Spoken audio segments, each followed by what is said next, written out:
Senior Grand Final between the Diggers Rest and Wood End Hesket Football Netball Clubs. At this point I'd like to acknowledge and recognise the traditional custodians of the land, the Wurundjeri people, and pay our respects to their elders both past, present and emerging.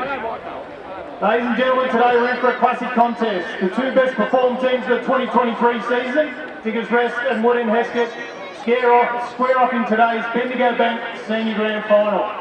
Promises to be a great battle as the two sides go at it today, and we look forward to what promises to be a thrilling contest.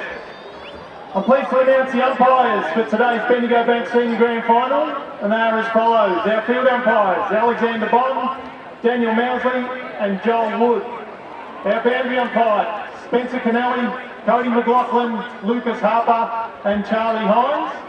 And our goal umpires, Andrew Crone and Adam Isley. I'd now like to introduce Mr. Matthew Richardson from the Bendigo Bank to facilitate the toss of the coin, and also welcome forward the respective captains of both Diggers Rest and Wood End, Mitch Jensen from Diggers Rest and Tom Borthrop from Wood End Hesket. You can come forward, please. Ready?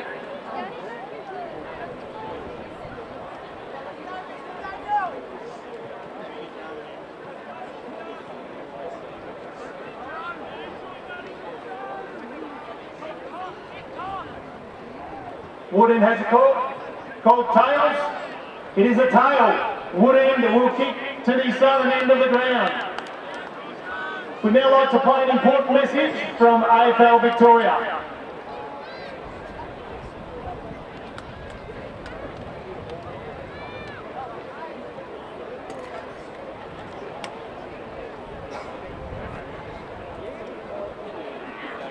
Support of leagues and clubs is committed to keeping our game great. Make the promise to be the best version of yourself and support the hard-working volunteers, coaches and umpires who make our great game come to life. Real fans respect the game.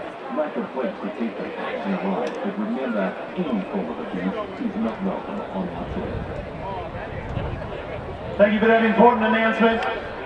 So, ladies and gentlemen, can you please be upstanding if able for the playing of the Australian National Anthem?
Thank you to Bendigo Bank support through the year, and good luck to both teams and our umpires. Thank you very much. So we're just getting ready for the last people to clear the playing surface. Umpires in the middle of the ground. We have the umpires today. Field umpires, Alex Bond, Daniel Mousley, Joel Wood.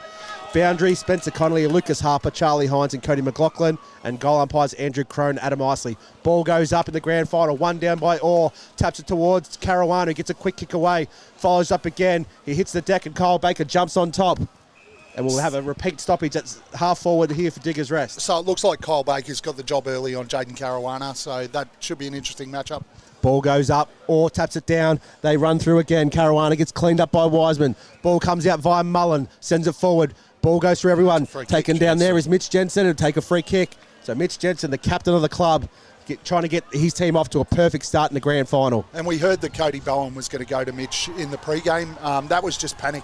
Yeah, but that was Cody, ball on the as ground. a young defender, can't play behind Mitch Jensen because he's a lead-up hit forward. And that was the thing. He just panicked then. Ball on the ground. Mitch leading him at the footy. He just panicked and grabbed. And with Baker, Caruana's had 3 touches already. He really needs to make sure he's tight if he's going to do that run with. So in comes Mitch Jensen, sends it on his way, and doesn't he love a goal? Knows how to celebrate. Mitch Jensen gets his team up and about. First goal of the 2023 RDFNL Grand Finals. Diggers Rest goes to Mitch Jensen, 1 straight 6. Woodend Hesket yet to score on the Bendigo Bank scoreboard. Yeah. Handy start for the Borough. They just moved the footy forward from the very first bounce, and it was Caruana 4 times with his hands on the footy, 3 possessions, gets the football moving forward, feeds that handball out that ends up in the hands of Mitch Jensen, and great finish from Jensen and a great start for the Burrows. Umpire Joel Wood for his throwing it up or up against Martin. Martin just slaps it down. Toman's well tackled. In the middle of the ground, we're going to get another ball up. Dead smack where we started from before. And that's one player we forgot to mention in the pre-game. Marcus Calvaresi has been a huge this season, sitting on Dan Toman. Martin just slaps it forward. Comes down in through Patterson, who drives the ball forward into the forward line. Down there to Alistair Ray. Dropped what he should have taken. Toman picks it up. Looking out now down here for Baker. Baker looking short. There's an opportunity for the Hawks. So the ball bounces right. Comes up, hits the deck. Ball bounces out of bounds, and we're going to get a throw in the forward pocket. Really nice run there from Ferguson off the wing, giving him that option streaming forward. Great contest at centre forward too for the Hawks. That's what they have to be able to do. They've got to find these players out in space today, and it looks like Baker's going to try and expose Caruana the other way. Or taps it down. Kick quick forward, and a good mark taken out down there by Josh Wallace for the Borough. Wallace, far side of the ground. He's just going to go down the line. There's not a lot of movement for him. Short little kick. Taken down there by Tommy Evans. Kick short into the middle of the ground. And they're off. And now the switch is on. Looking down there for 42. We don't have one of those, do we? No. Mystery player comes in, and that's Andre Hedbury, who's got the ball now in the forward line, having another shot for goal. That transition from defence to offence there was a little bit too easy there. Josh Pound will have to really get into his team because that's just too easy. Hedbury, not a known goal kicker. About 35 metres out, comes in.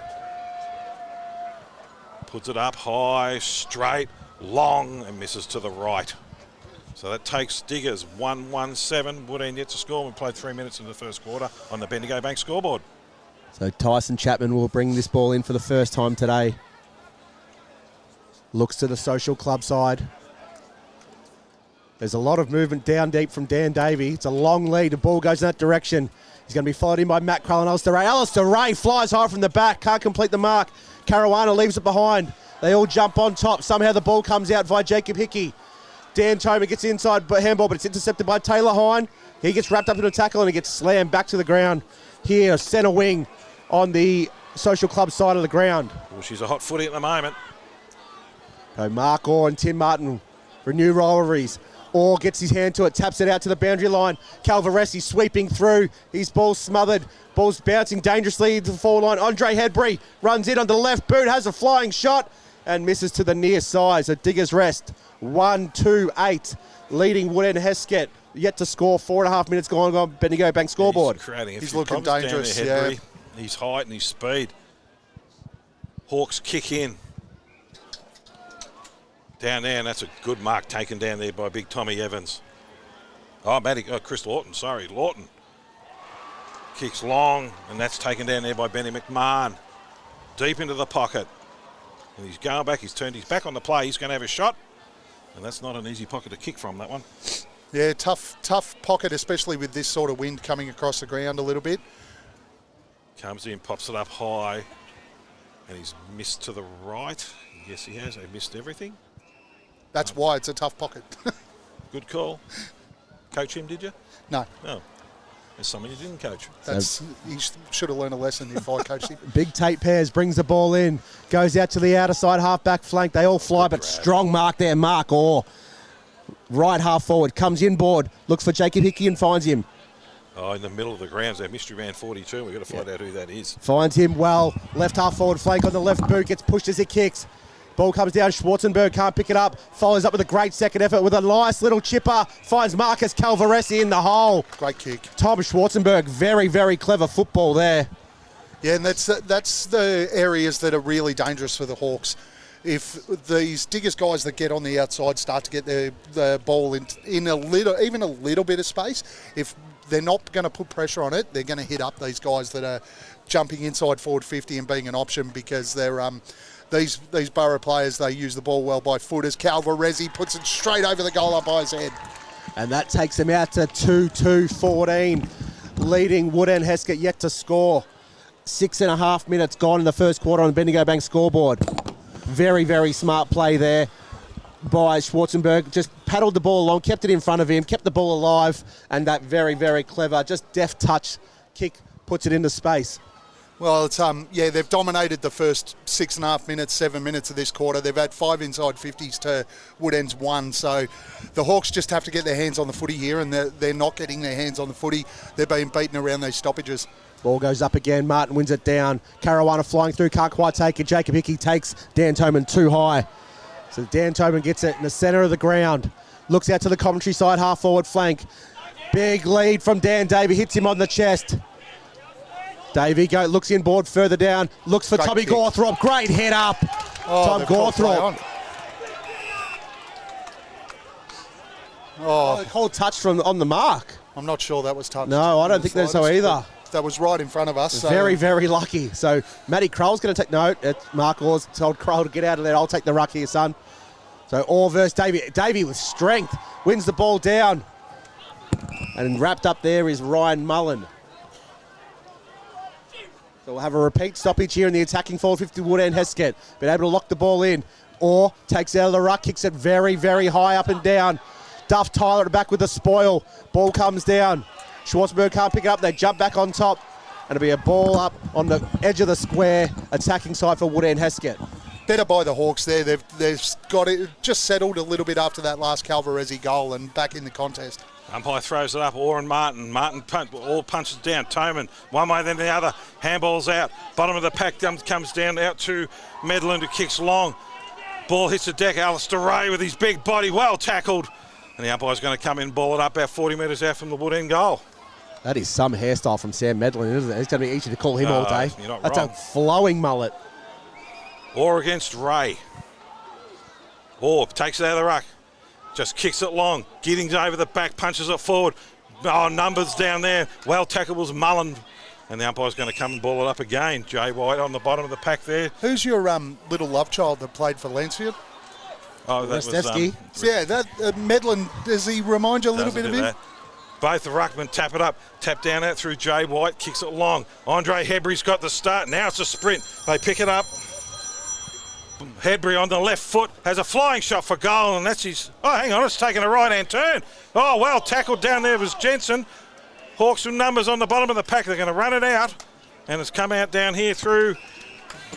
Pears, is it? Duff Tyler. Duff Tyler. Oh, that's right, 23 now. He's changed his jumper. Oh, big Timmy Martin went hard at it. Down here through Cole Laurie. Kicks it long back into the forward line. Numbers with Mitchie Day on his right foot. Leans back and kicks it, and that's the third goal for the Borough. 3-2-20, leading Woodend yet to score. We played 10 minutes nearly in the first quarter. Yeah, just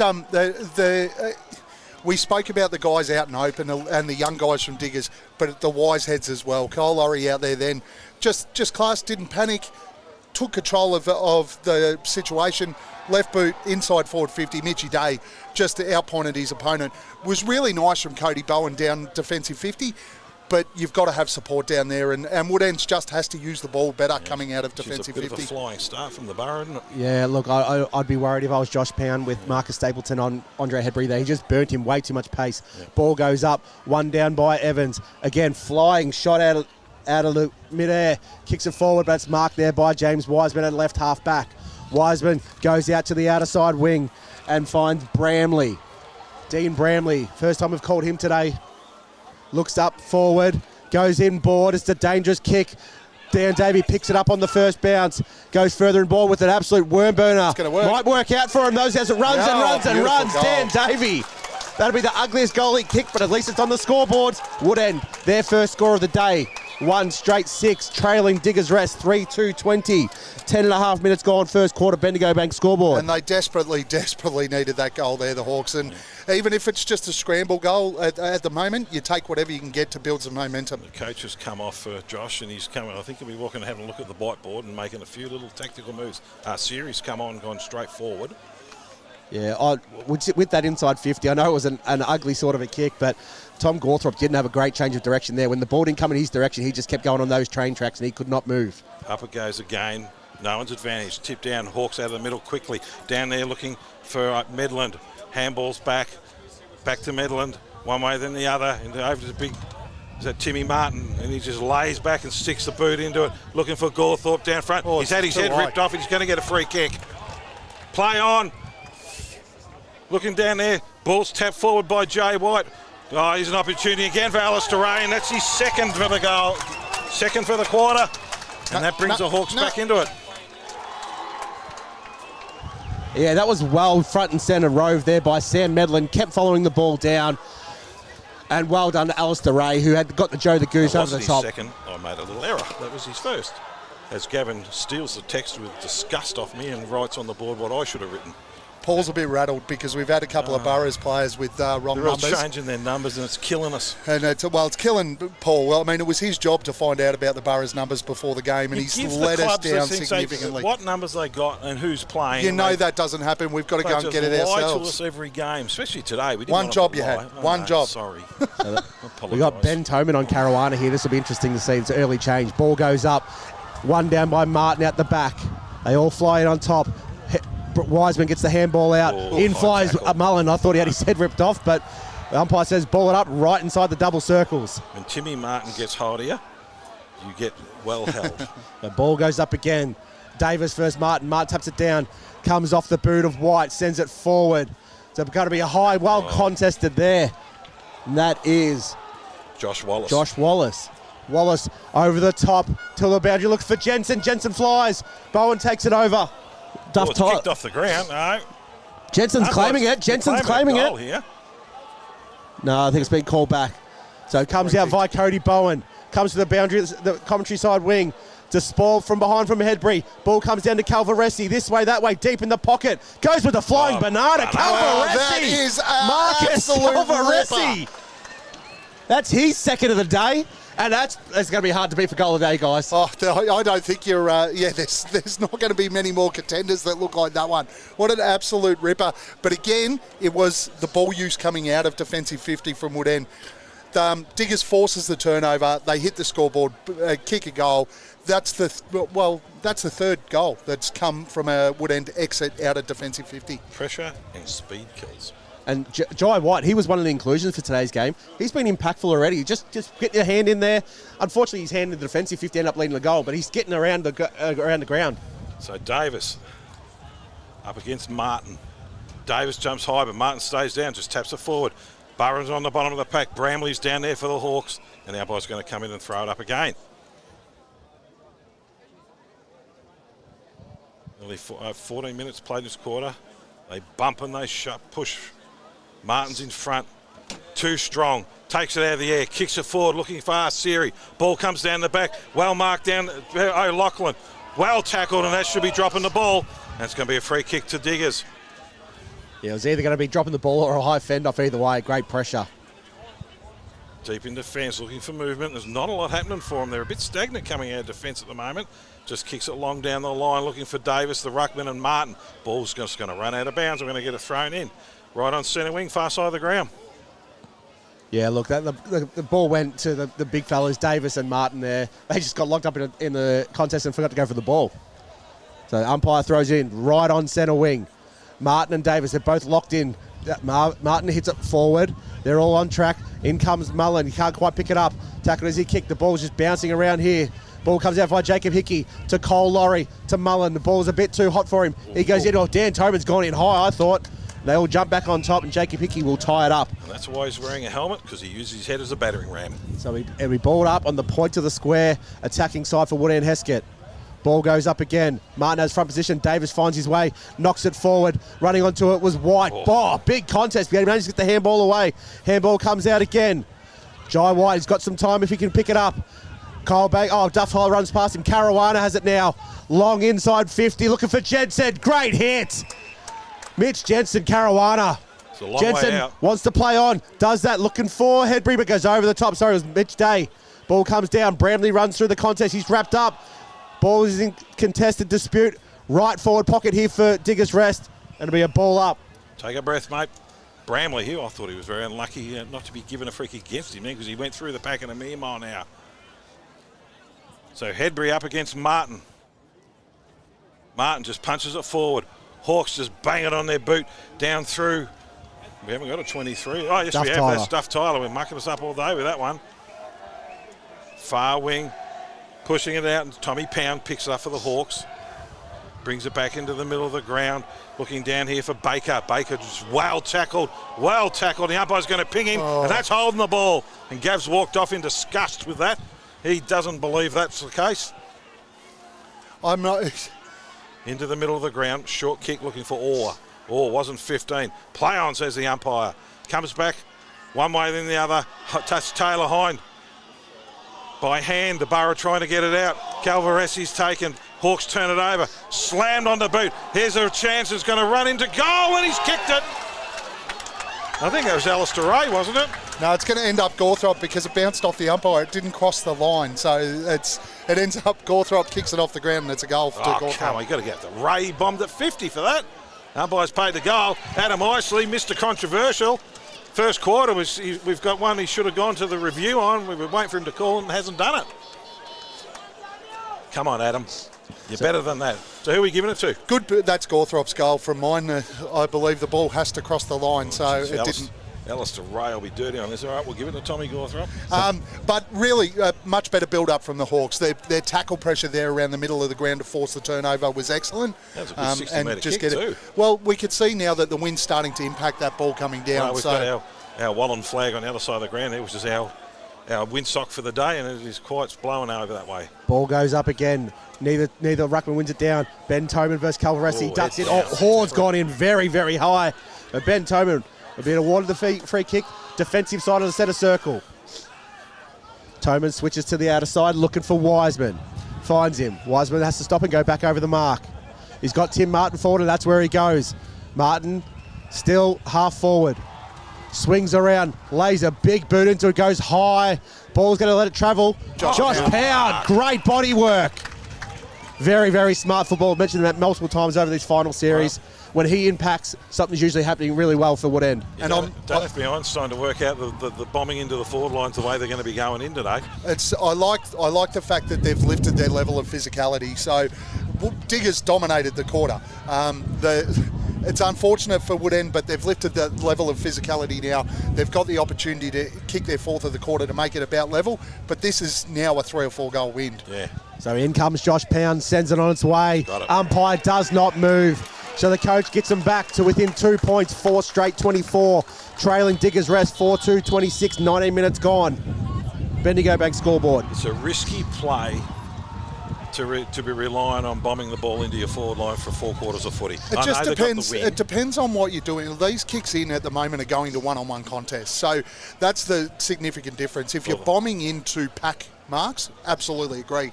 But at the moment, they're getting one-on-ones inside their forward 50. But apart from Arcieri, there's not a lot of speed down there. Oh, sorry, Josh. I probably just canned you out a bit there, but even the coach is not able to. Poor old Riley Patterson. Okay. Shoot me down, mate. You just called everyone in their forward line slow. Well, they are. Out through the middle of the ground comes Caruana. Kicks long down there. Mitchy Jensen's pushed underneath the ball. Ball's going to go out of bounds. Taylor Hind takes it. Oh, Taylor Hind, we've given it to someone else. Cody Bowen takes the ball out of bounds, and there's going to be a throw in. Borough in attack. Jaden Caruana's low bullets, they're travelling very, very far into this heavy wind, so Absolutely. He's going to be dangerous going when they have the wind going in the next quarter. Martin in front, taps it down.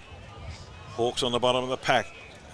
One way just in the middle going nowhere. I reckon the umpire's going to come back and we're going to throw it in. And we're only about 15 metres out from the Borough goal. We've got another player we don't know, number 4.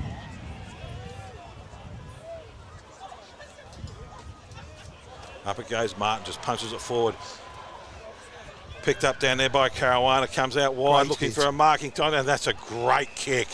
And you called it there. It's his usage so far in this first quarter is the reason that the Borough are hitting the scoreboard against this breeze. His usage into the wind has been fantastic. So Jacob Hickey has the ball. Played nearly 21 minutes into the first quarter. I think it's going to be a long quarter today. 8 goals scored already. She's a bit of a shootout. And a perfect time to have a shot at goal too. The wind has died right down. In he comes, important goal needed here for him. Lays back on it, pops it up high. It's missed to the left. Actually, it's gone short to no one's advantage. Burrow first down there. Oh, he's had his head ripped off, and that's going to be a free kick down to Jensen. Oh, that's 50. 50.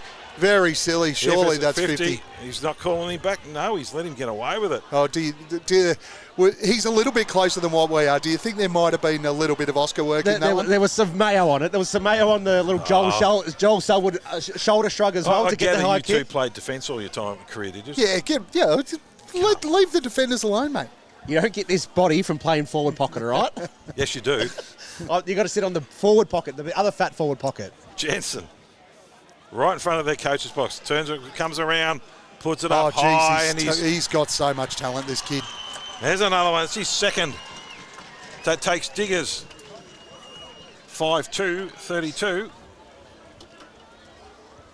To 4 straight. 4 straight. On the Bendigo Bank scoreboard. So we get it out just today. on that, Gav, who's got the better celebration, Mitch Jensen or Calvaresi? No, they're both giving it to the crowd. Well, look, both Jensen's goals have been just routine set shots at goal. It has to be the Calvary. The turnaround 2 fingers to the sky right next to the boundary line, that's still the winner for me. Yeah, and it happens to be at the bar end as well, where everyone's a little bit more vocal, so it helps as well. They're all half pissed, that's why, let's be honest. You said that, not me. We drink responsible here at Romsey. Ball goes up again in the middle of the ground. Martin versus Orr. Orr wins the tap out down. Ball comes back down, well done by Orr. Shovels it out to Calvaresi. Can't quite pick it up. O'Loughlin comes in off the wing.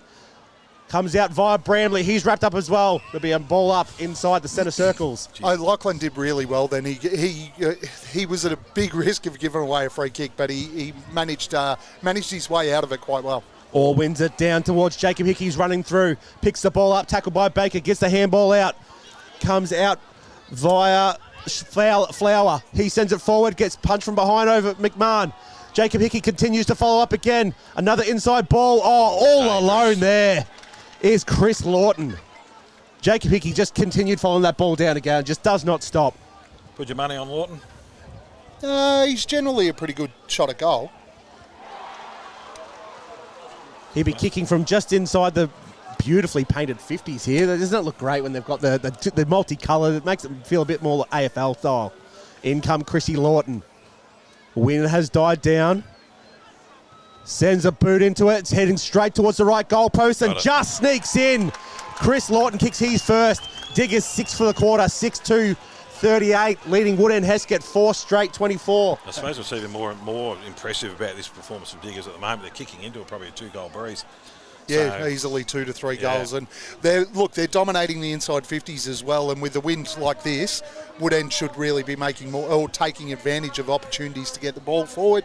We've got it's 11 to 8 for the inside 50s at the moment. Diggers' favour. They're also in front in those clearances as well. 8 to 5. So Diggers just on top. Orr and Martin. Martin taps it over his head.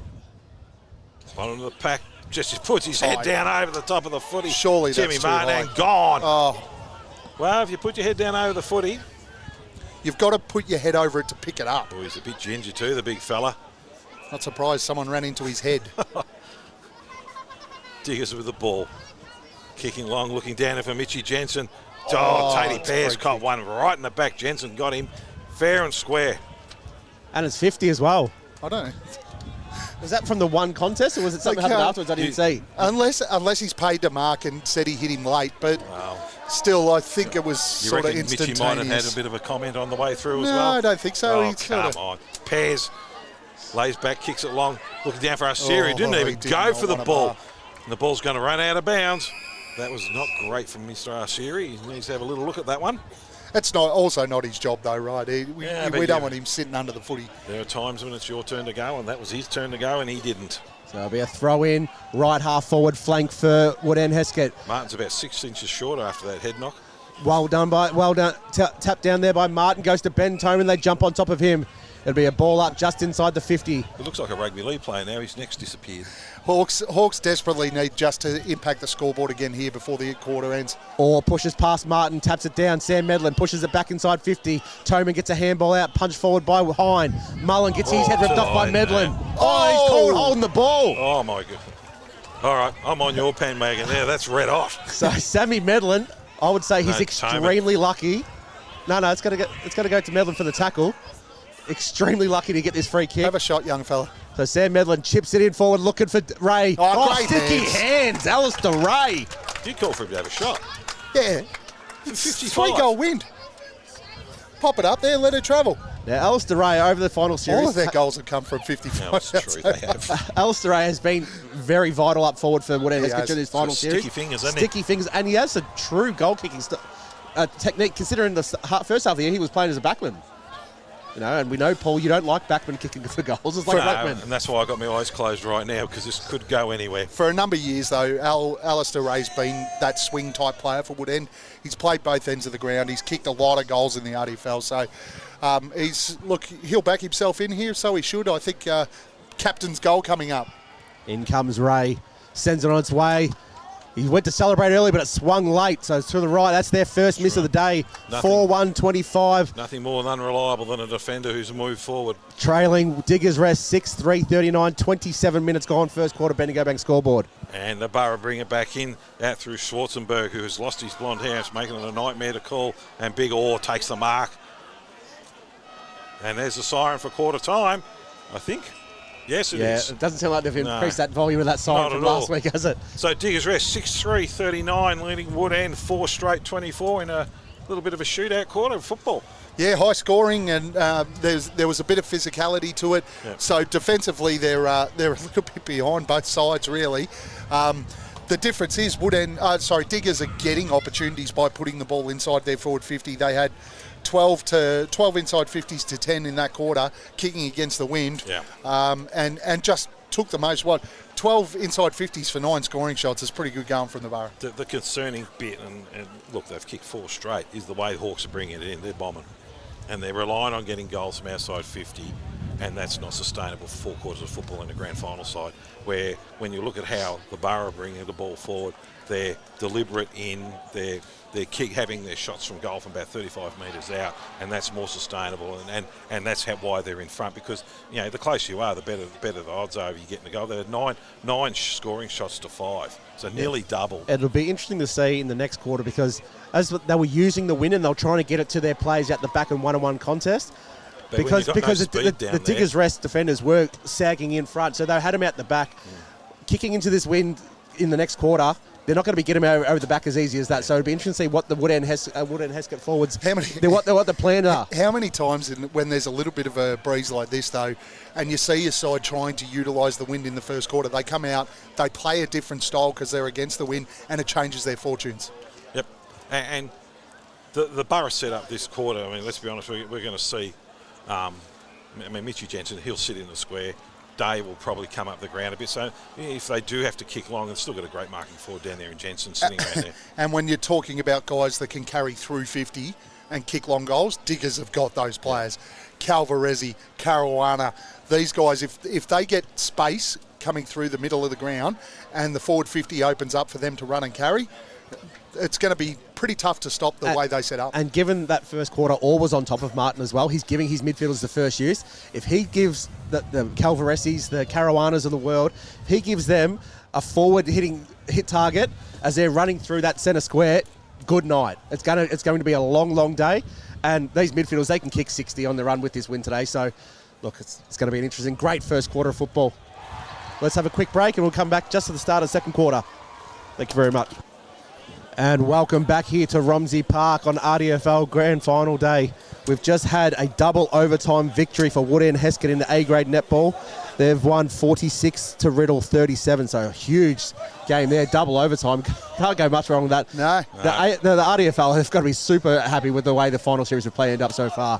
The weather's been beautiful, close games of footy, good crowds, what could we ask for? So start of the second quarter here, Diggers Rest leading 6-2-38 to Woodend Hesket 4-1-25. Diggers Rest kicking with what we think 2 to 3 goal wind. It is a blustery breeze. It is dying and then pulling back up. So standing out there before is actually stronger out there than you actually give it credit for. So a good 2 to 3 goals to the right of screen. Not surprised with the way the ball's carried, particularly in that quarter when Woodend they did get a couple of those goals where they just threw it on the boot and it just carried. As we wait for all the Macedon under-18s who are Still celebrating their having grand a few final. quiet ones out there to get off the ground. We'll just quickly go through the goal kickers from the first quarter. Mitch Jensen with 2, Mitch Day 1, Calvaresi with 2, Chris Lawton 1 for Diggers Rest, and all single goal kickers for Wood End Hesket.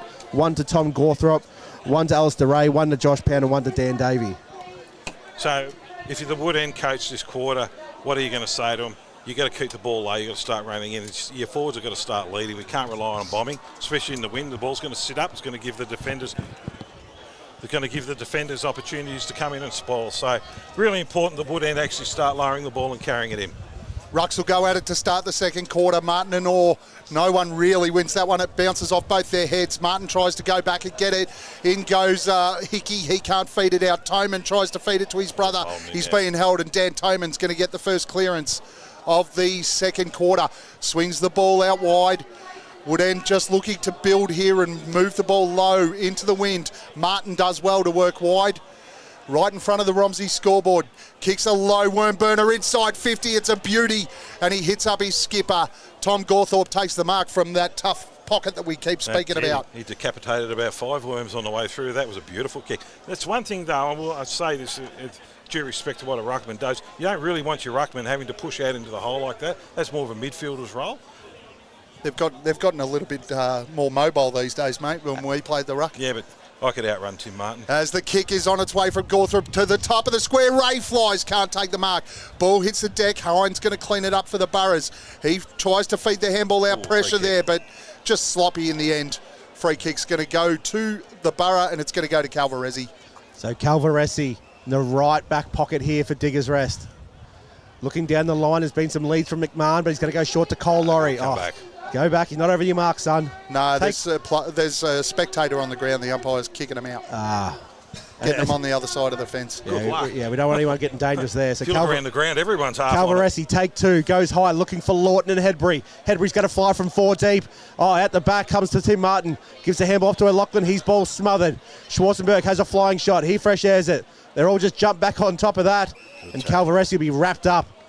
Ben McMahon, sorry. So it is the right half back flank for Wood End Hesket. Good indicator of pressure earlier. The Hawks have really upped the pressure ante down their forward line. Well, they had to. They've been slow starters in first halves. Martin wins it down to Toman. He gets his kick, but only as far as Calvaresi. He runs it, carries with a little bit of a wobbler down to half forward. It's Caruana. He's in a one-on-one contest out there with Duff Tyler.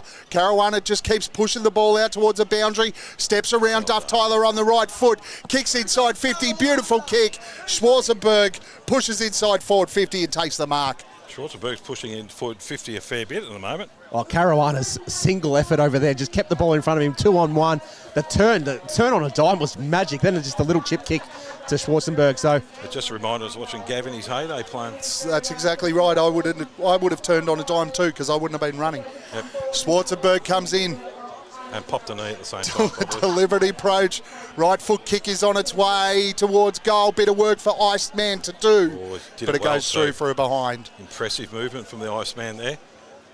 Bendigo Bank scoreboards, Diggers 6-440, Wood End 4-125. Schwarzenberg then he followed up from this half back line too, all the way through. So great work rate.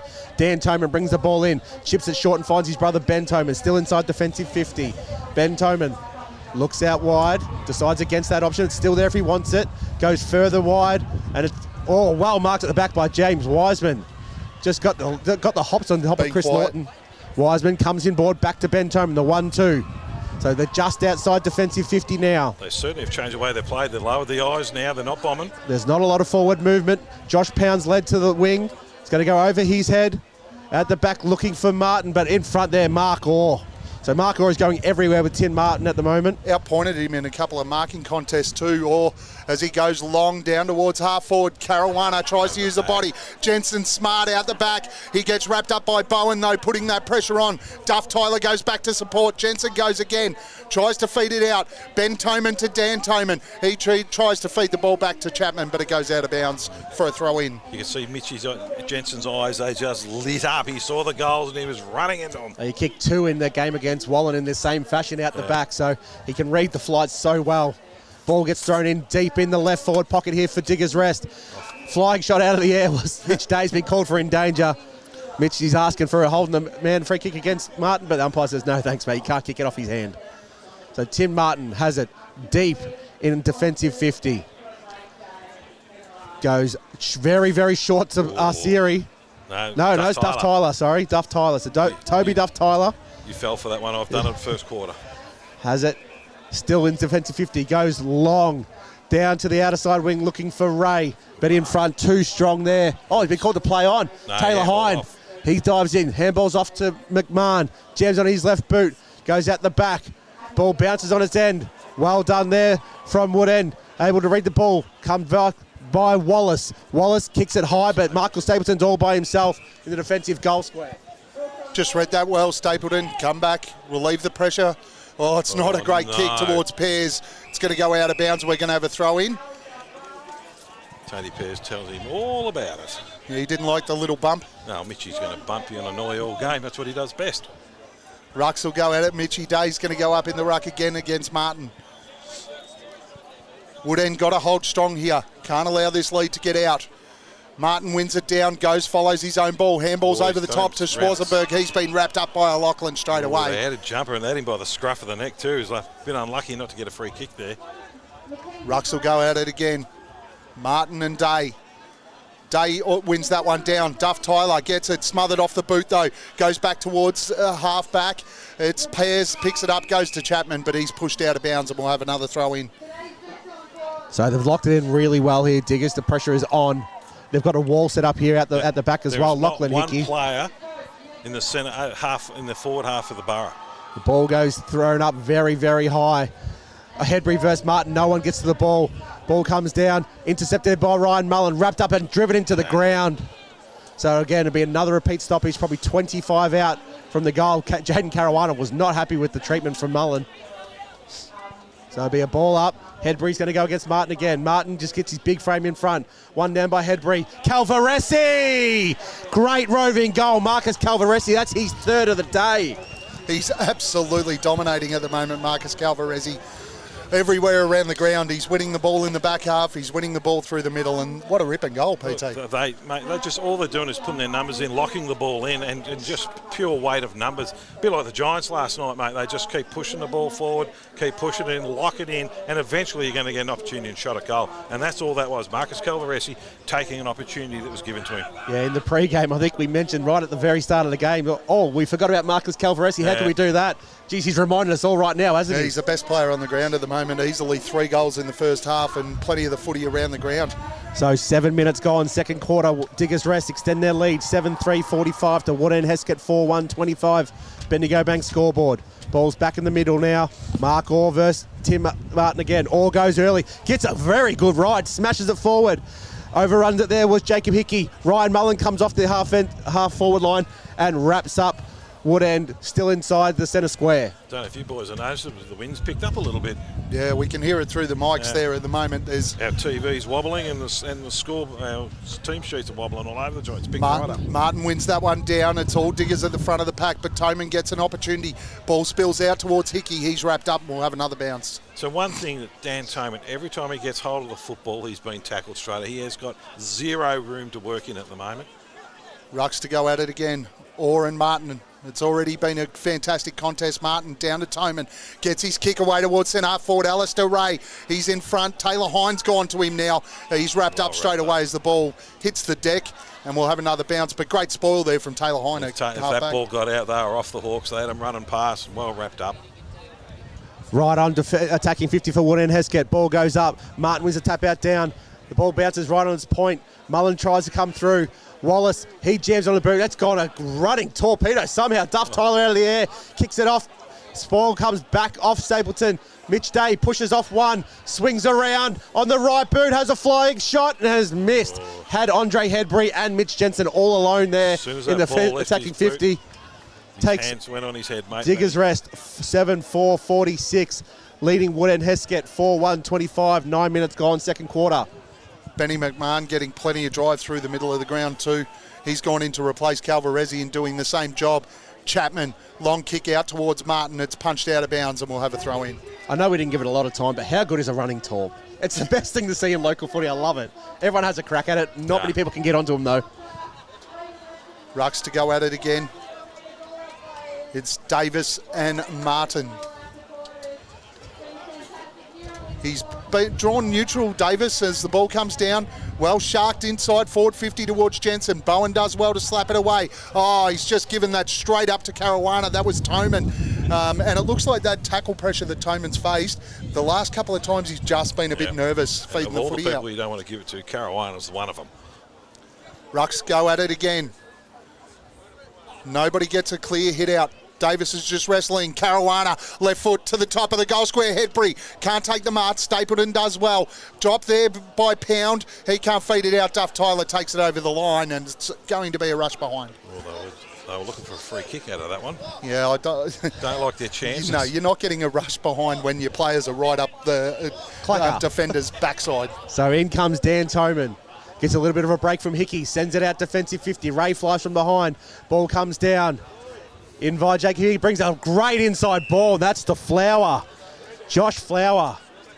So they're still keeping their eyes very low kicking with this breeze, aren't they? They're still not bombing away here. When you've got a breeze like this is where you want to be, about 35 metres out, because at the moment, the ball, prior to this, the ball's going deep into the forward line, and they had too many numbers around the ball. It was too hard for them to get a score. They've got so many of this type of player. Flower, Calvarezzi, Caruana. They're just all over the McMahon. They're all very, very stocky, strong little midfielders. And Flowers, left footer, usually a good user. Ball is on its way. He's missed to the left. I've mossed two of them today now. You have. You and Iceman must be on the mic together there. So it's going to be brought in now by Tyson Chapman. Chapman has it, looking to the outer side, half-back flank. He's got Fazzolari short if he wants him. Decides to play on. He's in two minds now, kicks it very, very high. They're all going to fly for this. Half-back flank. Some have been tunnelled. Ball goes up very high. Flying from the back was Wallace very early. Unrealistic attempt. That's the name for it, isn't it? So the pressure's really sharp. When Tyson Chapman had the ball then, he didn't know where to go or what to do. The deepest forward here for Wood and Hesket is Dan Davey, who's 10 metres inside. And I think he's actually side. Switched into the ruck. The ball goes out the outer wide, looking for Dan Davey. Pushed underneath it here for Davis, Can't put the hands in the back. So now this is where they've got to push very hard down here, Wood and Hesket. And they're not doing it overly They got Tom O'Loughlin in board if he wants it and doesn't take it. That's been shut down now by Mullen. So Davey has it. The move's been made to go. He's been called to play on. Runs around Davis. Sends it inside 50. Sitting on the head there of Pound. Spoiled from behind. Dangerous ball this. Well done there by White. Just pushed it. It kept falling. Comes out. Interrupted there. But Medlin with the high fend off. Has a flying shot and is going to miss everything. Nice mark there by Matty Krull deep in the right back pocket. Krull swings the ball out. It's a dangerous kick. Good jump, Wiseman. It's Wiseman over the top. Are they going to pay it? They are. And Wiseman's going to go back and try and have a shot, is he? Bleeding his case. He thought we had set hands on it too. This wind, I think it might be a bit beyond young Wiseman. Everything you've spoken about today, the I know. opposite has happened. I've just been wrong every time, so why not? He's going to miss to the right. That the call? I don't even think he'll make the distance. Top of the square here. Gawthorpe for the fly. Ray's back there as well. As he comes in, the kick is on its way. Just falls short. Gawthorpe and Ray fly. Free kick. He's going to pay the mark. Man in front. They can't pay advantage. I know the Hawks want it, but they're going to pay the mark to the man in front. And I think it is Gawthorpe. And I have called that down to an absolute T. You haven't called him to kick falls the goal short. Yet. Gawthorpe takes the mark. Called it. Gavin Nostradamus Sprawl. Look at that. Gavin stuff up Sprawl, I'd say. He didn't stuff that up at all. He hasn't kicked a goal. He never yet. mentioned I didn't the goal. say he'd kick a goal, but he will. Oh, Bang! Straight over the goal umpire's head as Gawthorpe kicks his second. And the Hawks, that was a really important goal for the Hawks. And really, they just need to build that momentum, Paul. They do, but look at that. They're not pretty smooth goals. That's the wrong phrase. But that was a turnover, right? Yeah. That's how they got the goal. So, but the pressure base great final. You're going to put pressure on it. Today's the day, but it just seems to be going a little bit smoother for the Borough when it happens for them. It just seems like really hard work for the Hawks to get every one of their goals. Look, they've kicked a goal into the win. Good on them. I mean, there's still only one goal each this quarter. So, and how often does it happen in footy where it's that Diggers rest end the whole way, point, flings back the other end. First chance they get, they have to nail it, and they do that. So well done, Wood and Hesket. Ball goes up. Davis. What's the umpires picked the free kick under? Yeah, a bit of a hold here. It's going to go to Toman. So Dan Toman has it. Looking into his attacking 50. Just chips it out, looking for Gawthorpe. Goes over his head. Lachlan Hickey grabs it. He's wrapped up immediately. It'll be a ball up inside the defensive 50 here for Diggers Rest. And he needs to get involved, Siri. Absolutely, yeah. He hasn't hardly, I think we've called him yet. Ball goes up. Ray versus Davis comes down via Taylor Hind, kicks it on the right boot. It's just bouncing. Andre Hedbury gathers a loose ball perfectly, takes an weird, ugly-looking bounce, sells some candy around Stapleton. Should have given the handball over to Jensen. Instead, he kicks it. Bad bounce for Toby Duff-Tyler, and in goes Wallace. Kicks there, Joe the Goose. I'll say it. Great play, Andre Hedbury. Oh, that was dirty and disastrous. Someone teach him how to bounce the ball, because that looked like an under-10s bounce, but he got it over there. It was effective. It was effective. That's a big concern, though, I think, right now for the Hawks, is Hedbury is just too fast for Stapleton. Yeah. So, that's probably we saw it a couple of times in the first quarter. We saw it again there. He's got too much pace, and he's just breaking it open. Yeah, his athleticism is just too much. Well, I did tip before the game. He's probably one of the most dangerous forwards floating on the ground. Am I right so far? Come on, give me a bit of credit. Yeah. It's killing you saying How many that, goals did he kick? Oh, it doesn't matter. He's given a few off. It's what his job is. I don't want him to see a bounce of footy again. Whatever you do, Andre, do not bounce the footy. The foot candy was nice to see, though, wasn't it? Yeah, Love it a was bit of lovely. foot candy. Yeah. As the Rucks will go at it again, it's Davey against Orr wins that one easily. As sweeping across the back is Toman. He finds the football. Sorry, that is Bramley. Finds the football onto the right boot. Tries to go into the middle of the ground. Mullen. He's going to sweep up and feed the handball out wide.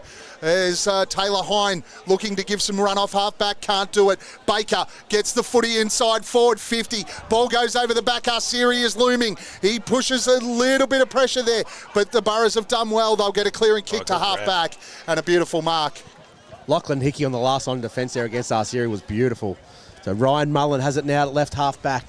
Chips it over. Intercepted well there by Davey. Read it well. Davey plays on quickly. Sends it inside 50 with a flying shot. Gawthorpe at the back. Gawthorpe, he's dropped it in the goal square. They all jump on top of him. Krull, and it's rushed behind. There's an opportunity. Missed that one. Yeah, had his name all over that. Tommy Gawthorpe had to take that mark. So Woodend Hesket now 5-2-32, trailing Diggers Rest 8-6-54, 16 minutes gone. Second quarter, Bendigo Bank scoreboard. Ball comes out from half-back. Martin's going to look to close down on Orr, but it's Chapman just jumped early, panicked against the big fella, and Orr's going to get the free kick. Looking to drive Diggers forward, pops it out over the top towards Hedbury, Stapleton. Hedbury just falls over. Giddings does well. That's too high. Should have been a free kick, but we'll have a throw in. Tyson Chapman jumped before the ball even left Kyle Lowry's foot. That's how early he was. Rucks to go at it again. Daniel Toman coming back onto the ground. Needs to start finding the footy and finding it into some space. Rucks, Martin and Orr. Nobody really wins it clear or gets a second tap forward. Goes down, that's too high. Flower's going to get a free kick. Right on centre wing. Well, if you're going to give it off, you may as well make him earn it. That's exactly right. Flower is going to look to build up. He had Calvarezzi out the back, ignores that. Goes long towards Mitch Day. He's going to fly ball on the deck. Burrows have got all the numbers. Hickey wrapped up but feeds the handball to Mitch Day. And he goes in and kicks his second of the day.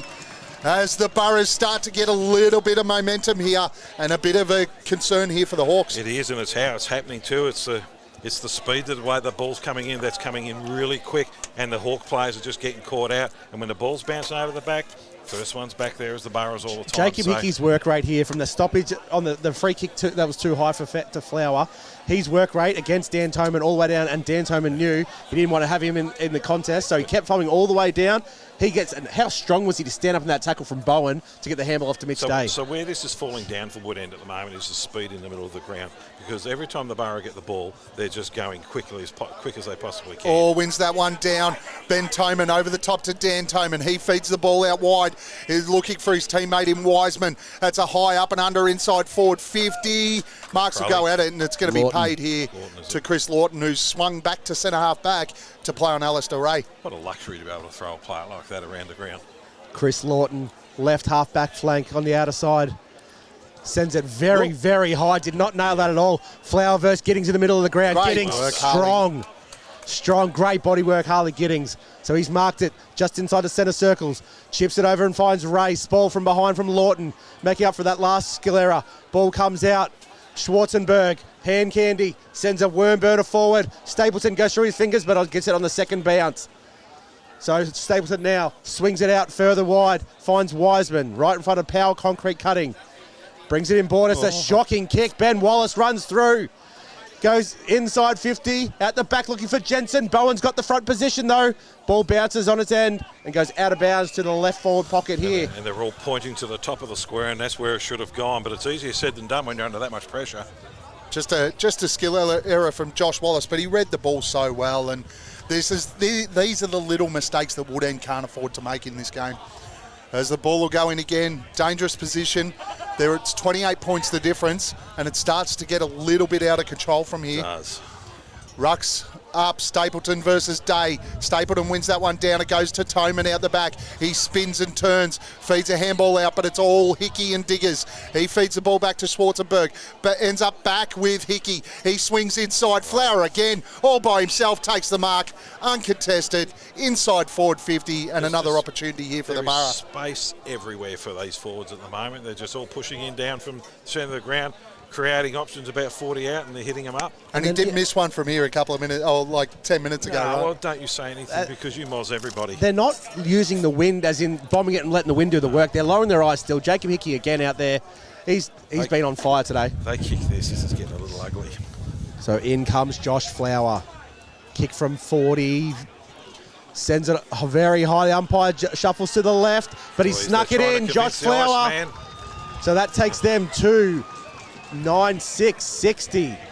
Leading. What's 10? 10-6-60. 66. Leading Woodend Hesket 5-2, 32, 21 and a quarter minutes gone. They've kicked 4 goals this quarter to 1, and that's the fair indication of what's happening into the game, to be honest with you. They're just lowering their eyes, and they're not blazing away, and they're hitting up half forwards and on ballers who are prepared to push in the hole. And it's just space. little opportunities for the Hawks. Gawthorpe drops a mark in the goal square, which he could have brought it back to sort of 2 goals. That turnover there at half forward just hurts them every time. And you mentioned it before, Dan Toman starting to panic a little bit because he's been under pressure. His handball out in space went to his direct opponent in Jacob Hickey. Rucks go at it again. Orr wins that one down. Caruana throws his hands in the air trying to get a free kick. Martin on the bottom of the pack. Orr on top of him. And we'll have another bounce. It just wasn't hands in the air. It was body, legs and everything were flying in the air trying to milk one out. Ball up again. Martin wins that one down clearly. He's going to get a free kick for too high. And the Hawks get a centre clearance they desperately need. Goes inside forward 50. Davey came out strong but didn't contest in the end, and it's turned over. Ball goes out to the outer side wing. Harley Giddings, just great work rate. Got back in front of his opponent. Harley Giddings on the attacking side of centre wing. Looking forward, but there is not a lot of movement at all. Has Josh Pound short. Goes over his head out the back, looking for Alistair Ray and Davey. But in front was Diggers Rest. And that is going to Taylor Hine. Mr. Sticky Fingers, he's a pest down there, isn't he? Everywhere that ball goes and they bomb it, he's there. But Taylor Hine has it left half back. Chips it short. Finds Chris Lawton. Lawton now looking forward, looking out to continue down that outer side. Sends it long with a long kick. Oh, Schwarzenberg goes early to keep Martin out of the contest, and that's going to be a Shepherd. Tim Martin will take it right on centre wing. Giddings can walk off at half-time with his head held high for them.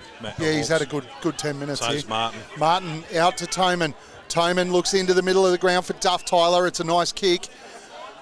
Gave him plenty of space. He's going to swing to Stapleton. No. It's dangerous, but Stapleton makes it look good. Takes the mark, settles here on the wing, looks for Ben Toman. With the orange boots and the helmet, he stands out for us. We love that. He's hardly had a kick today, though. Let's be honest, he hasn't done a lot of Goes into the middle of the ground looking for Pears. Pears contest, bring the ball to ground. Cody Bowen sweeps up. Left foot smothered by Flower. Ball goes down towards half forward. Krull takes Stapleton out. Flower just tries to kick it off the ground. Cody Bowen working hard back. Rushes it through for a behind. No, he's going to get a free kick for in the back. Nice pace there from Cody Bowen to get past Flower. Well, he had no choice. It was that or they were running an open goal. So well done, Cody. So Cody Bowen goes out to the back pocket to Baker. He goes short in board. And this is Pears. Tate Pears. They're still in defensive 50. Goes in the middle of the ground with another dangerous kick. Great Baker, well done, just had eyes for the footy only. Made it look better, a bit better than what it was. Baker now, again, very, very stagnant. They're not being brave with their ball uses, which has been an indicator. Baker has been called to play on. Well done on the mark there, Ben Wallace. Holding the ball, well done. Did not give up on that at all. He had Chapman out here by himself. Wallace gives it off to Jensen, who sends it inside 50. Stapleton swings across in front, takes the mark. Marcus Stapleton just chips a very high kick out to Tim Martin in the right half back. He sends another one in short, finds Wiseman. Wiseman, another short option. Goes down and finds no, that's not Dan. There's a Fazzolari, I think. Fazzolari denies the inboard pass to Chapman, goes further down the line again. In front. In the back, Martin surely. got one right dead square in the back. And it'll be out of bounds between the Bendigo Oval and Redback tipping So signs. where does Wood End? How does Wood End get back into this? They got to start switching the ball and being brave. They're just going down the line, playing safe, boring footy. It's the turnovers that have scared them out of that now. So But there's the only way they're going to win this. There's no next week. yeah, that's right. There's a siren for half time. So at halftime, Diggers rest, leading 10-6-66 to Wood End Hesket, 5-2-32. They kicked 4 goals that quarter, Diggers, to 1 goal for Wood End. So we'll go through the goal kickers. Mitchy Jensen's got 2, Mitch Day 2, Marcus Calvaresi's got 3, Josh Flower has got 1, Chrissy Lawton 1, Josh Wallace has got 1. Over to Wood End, Tommy Gawthorpe's got 2, and he probably should have a couple more because he dropped some marks he should have taken. Alistair Ray 1, Josh Pound 1, and Dan Davies got 1. They've got a bit of work to do. The Hawks, they need to reset. They need to have a real good look how they're playing the game here and got to have a fair income look. They've got to start getting brave with the use of the footy because there's no tomorrow. If they continue this, it's going to blow out to a 10 or 12 goal win to the Borough, and they really need to start to get back into this game. They've got to start switching the ball. That means brave running. Okay, sometimes it's not going to come off. Sometimes it'll turn over. But unless they do that, that's going to be the end of them for the day. They are in a world of pain at the moment where they're 34 points down at half-time. It's a long way back, especially when you've got an end that's got a 2 or 3 And I'll goal. say this now, they'll be ruining some selection choices they've made because there's a couple of young kids who are speedy forwards who should be out there at the moment who would be really making a difference to that side. So we'll take a quick break and enjoy our half-time. We'll be back just for the third quarter. Thanks, everyone. Welcome back to Romsey Park here on RDFL Senior Grand Final Day. We have Diggers Rest leading 10-6-66 to Wood End Hesket 5-2-32. Beautiful day here. What do Wood End Hesket Hawks have to do to get back into this game, guys? Kick a lot of goals. And start becoming religious and pray because they're in a world of trouble at the moment. Look, this quarter they go back to their old bombing technique, which they did in the first quarter. They worked all right. They got 4 goals out of it then. But when they lower the eyes, they're just too fast, Diggers. They're just running off them at the moment, and they're getting caught out. And a few little 1%ers which gave hit on early is making all the difference. So. Look, they got a lot of work. I don't think they could. I think Diggers are going to put the foot down and probably blow this out of the water. We spoke about it a couple of weeks ago in our game. What was it? 2 weeks ago? Yeah. Where their leaders have to stand up.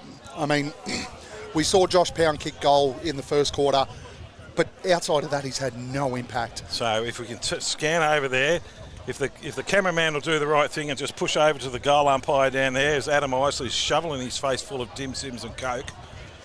He is eating them.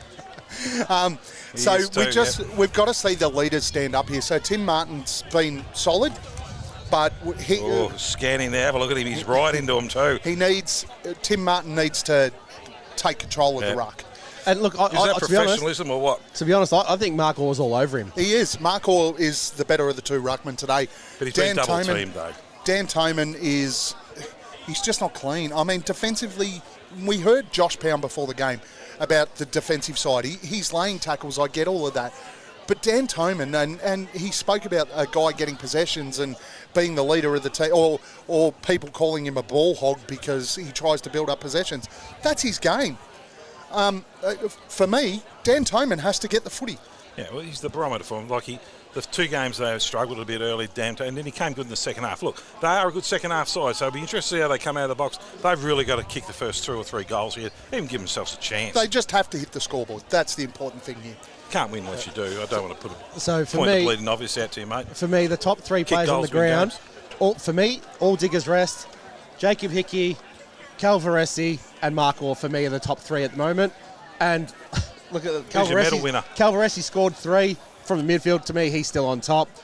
For me, Jacob Hickey's doing a lot of the dirty work.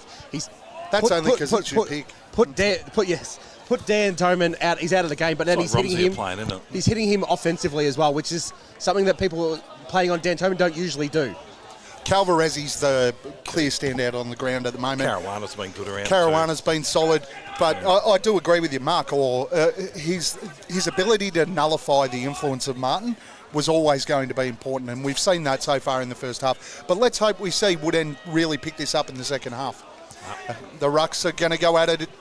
It's going to be Orr and Martin. Martin will win that down and goes with a secondary tap out. Ball pops out the back. Hickey picks the footy up. Great shepherd from Orr to give him some space. Out towards half forward. The ball bounces back and it's bobbling around. Hawks really need to move forward and hit the scoreboard. Toman does well, feeds the ball forward, but Hickey, all class, finds his teammate out there. It might have been his brother, Lockie Hickey, down towards half forward. Martin cuts it off, kicks towards centre half forward. It's missed though. Arsiri picks it up. Toman, Ben just slams it on the boot. Cole Laurie just sweeping across half back. Finds a teammate out there in McMahon. Goes down towards half forward, and it's Martin again sitting behind the ball. So Tim Martin on the left half back flank goes inboard with a bullet and finds Tom Pound. Tom Pound now defensive side of centre wing. Sends it further out wide and finds Wiseman. Wiseman has it now. Again, they're playing this very short chip game. Very short ball down to Tim Martin. Is not where he wants the ball. No, not at Picks all. up off his toes, gives a handball back. Great pressure comes out to Kyle Baker. Kyle Baker sends a long ball in for attacking 50. They all fly out the back. Tommy Gawthrop, the one standing. Ball bounces away from him and is taken away there by Cicero.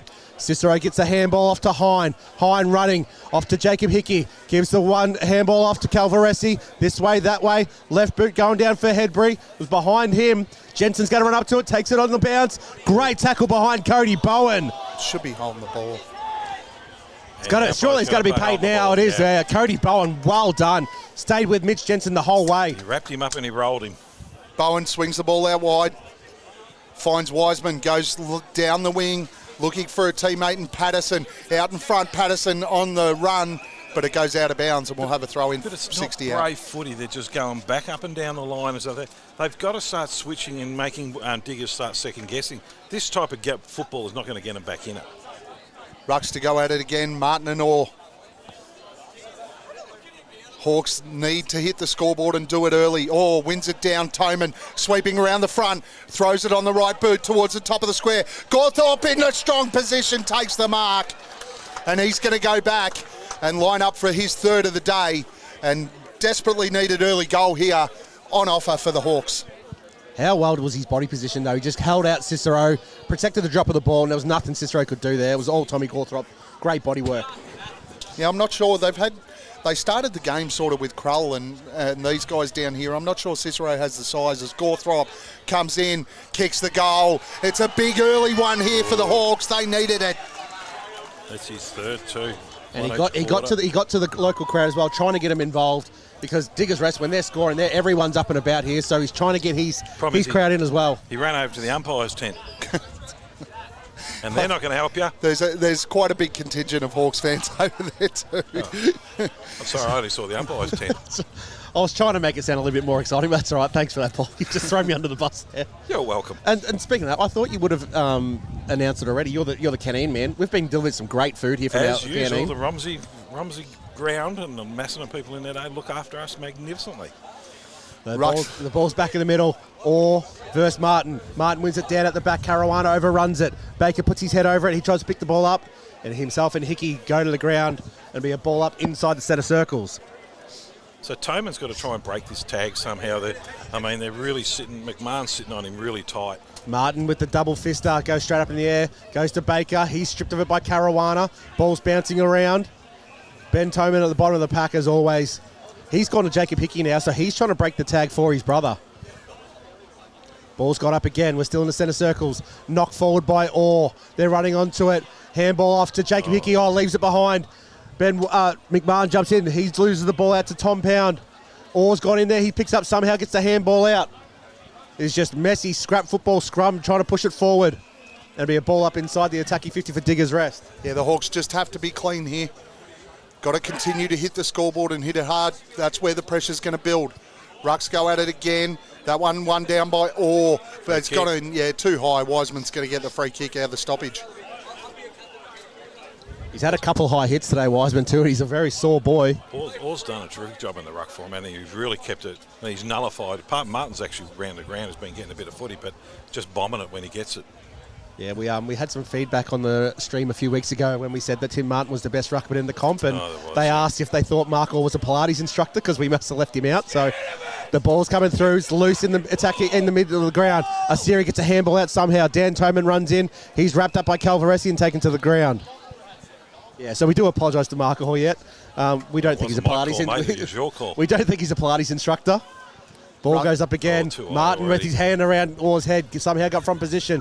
Comes down. Smedley gets a handball out to Baker. Baker gets off the side of the boot. Looking for a Asiri somehow. Comes down to Lachlan Hickey. Good pressure. Comes out to Branley. Tackled it as he kicks. Oh, it's been called downfield. So Josh Pound's going to get it. Plays on quickly. Looking for Gawthorpe again. Went too high. Cicero misses the spoil. Wiseman has it. He's tackled hard. 25 out by Chris Lawton. It's better play for the Hawks, though, because they're not bombing. Moving it a little bit quicker, too. And they know they have to. And Josh Pound pushing up really gives them an option. He's got to start working up around the 50. He's sitting back too far. Rucks go at it again. Davey throws it on the boot. Right foot snap. He's just missed to the left. He's been dangerous, hasn't he, up forward? Would have been a massive goal as Cole Laurie's going to bring the ball back in here for the Borough. The veteran goes long with that left boot out towards half back, but grab. Great mark out here. I think that might be Wiseman again, who's taken the mark. He's going to swing the ball in, finds Bramley. Well, there's a couple. Martin's waving his hands free out here in the 50. So's Medland. They haven't seen him yet. Going to bring the ball inside forward 50. Low worm burner towards Arsiri. Out the back. Pound has a chance. Shovels it out to a teammate. It's a left foot snap. Goes through for a behind. It was Riley Patterson. So that takes Woodend Hesket to 6-4-40. Trailing Diggers Rest 10-6-66. Played 6 3/4 minutes in the third quarter. We have Schwarzenberg's going to bring the ball in here. He's got Cicero short if he wants. He goes to the outer side. Kicks it very high. Hedbury's going to fly from the back. Doesn't make the contest. Wiseman gets a free kick again. Had a lot of possession start the game here. Toman running around for the wraparound handball. Doesn't get it. Wiseman decides to go back inside 50. Oh, dropped the mark there by Wallace. Hit Lachlan Hickey. Ball comes out. Medlin gets in there. But they're all just jumping on top. It'll be a throw up, 35 out from Woodend Hesket's goal. So the one thing that's happening here is Woodend are getting repeat entries into their 50, and they haven't had that all game. But the things that normally happen here, Diggers will go bang straight out the other end and kick a goal, and that will absolutely take all the air out of the tyres. Davey is going to get a free kick here for a hold in the ruck from Orr, and Davey is going to go back and line up for what would be his second goal and would be a really, really important kick here. Bring it back into 20 points, and that's gettable after you wrote them off. I think you both said they need the first 2 or 3 goals of the quarter. Davey kicks this, it'll be the first 2. But Davey... Now you two. Last time you two had an argument, someone said a word on the air they shouldn't say. Wasn't me. So let's just calm down. There's no arguments. As Davey comes in, important kick here for the Hawks. It's on its way. I think he's missed. No, it's snuck it home. That's a massive goal there, 2 to start the quarter for the Hawks. Just what they needed to start this second half as they on the Bendigo Bank scoreboard. Diggers 10-6-66 and the Hawks are a goal. 7-4-46. So, look, that was, as we just got some repairs happening to the right forward pocket here for Woodend Hesket. That's a bit random to be happening in the middle of the quarter. No, mate, local footy, mate. Nothing's... But look, that's as close as the Romsey person's got to a grand final for a while. I don't think Dan Davey really... He didn't celebrate that goal at all, did he? I would have they would have been up and about. So, ball comes out in the middle of the ground. Ryan Mullen picks the ball up, jams on his boot, goes very high. At the back is Jacob Hickey, takes a flying mark right forward at flank. Sends the ball inside, looking for Hedbury, goes over his head. At the back, Jensen gets the 1-2 handball beautifully to Hedbury. Jams on his boot, but that's smothered and will go out of bounds. Deep right forward pocket here for Diggers Rest. Do you reckon with Andre Hedbury it takes a little while for the brain functions to get down to the feet? Because it all does seem a bit uncoordinated when he does get the ball. Very effective, but just a little bit uncoordinated. So deep right forward pocket says the here. athlete himself. Comes in. Martin wins the ball down. Running through was Jacob Hickey. Couldn't quite get it off. Bowen sends the ball back out to Riley Patterson, who's stripped of the ball. And just inside the left forward flank for Diggers Rest to be another ball up. 40 out from the Boroughs goal. The Hawks just need to keep this momentum up. Rucks will go at it again. Martin wins that one down. Players just throw their boot at it. Out towards that defensive 50. We're going to be wrapped up straight away and have another bounce. Well, we have said all year, I mean, their second halves have been sensational and slow starters. So if that works in their favour, they're still in with a shot. After you reading them off, I think they're going to spit early. Martin grabs it out of the ruck, goes back to Pears. Right foot kick. He's going to get a free kick for too high. And Pears on defensive, or effectively defensive 50. Will look to launch Woodend into attack again. Pears pops it up towards the wing. Davey come out a long way, takes it uncontested. Starting to get his hands on the footy, Daniel Davey. They're going to have a bit of a look at the match-up on Davey at the moment because he's been really effective. I think Lawton's gone over to him. Davey pops it up, finds his teammate Wiseman. He plays on, right foot kick towards centre forward. Bramley has a heap of space, steps around on the right boot into the pocket, finds Alistair Ray. And Ray's going to go back for a shot on goal to bring this one back to 14 points. So by lowering their eyes, they're not blazing. It's keeping Taylor Hine out of the game, and that's what they need to do. You going to back him? Yeah. Oh, be confident. Have a go. All right, I think he'll kick it. The wind's right at his back as the wind just blows over all our stuff here. Oh, there are on the chips country gone box. everywhere. Chips and soy sauce and everything else. Don't say my missus will be listening and I'm on a health kick. So Alistair Ray has Why'd you it. eat the full box of chips then? Left forward pocket. Diet chips. A very deliberate approach. Opens the angle up a little bit, sends it high in the air. It's got He's it. gone with the It's early got it. celebration. Hang on, what's the umpire going to say? Point. Oh, we went the early celebration. The whole crowd around us got around it too. That was a really unusual kicking style with a bent knee. Takes Woodend Hesket to 7-5-47, trailing Diggers Rest 10-6-66. Ball comes out, it's in dispute at right half back. They all jump in top. Cicero, ball comes out. Vice Schwarzenberg picks it up cleanly, gets the handball out. Running here is Flower. Takes two bounces. Handballs over top to Hedbury. Can go inside to Evans if he wants. That's where he goes. Davis, Davis, long, looking for Mitch Day, one-on-one. Ball goes over their head. Free kick, Mitch Day. Yeah, had him in all sorts there. Pears was all over him. So Mitchie Jensen's on the ground expressing he'll have something to say, I reckon. There's a potential for some comments. So Mitch Day has already kicked two today. He just had Pears in the wrong spot there, and Pears panicked, grabbed on. Wouldn't you love to mic up Mitchie Jensen for a game? I don't think any of it could go to air, to be honest. So Mitch Jensen will kick. Mitch Jensen, now got me saying Mitch Day will kick this from 25 out straight in front. Oh, we'll mic Mitchie Day up. That'd just be as interesting. Now we do know this guy can kick points. Yes, absolutely. We saw him a couple of weeks ago at Diggers and he missed everything. In he comes, very deliberate on the runway. Kicks it over the goal umpire's hat. Mitch Day kicks his third.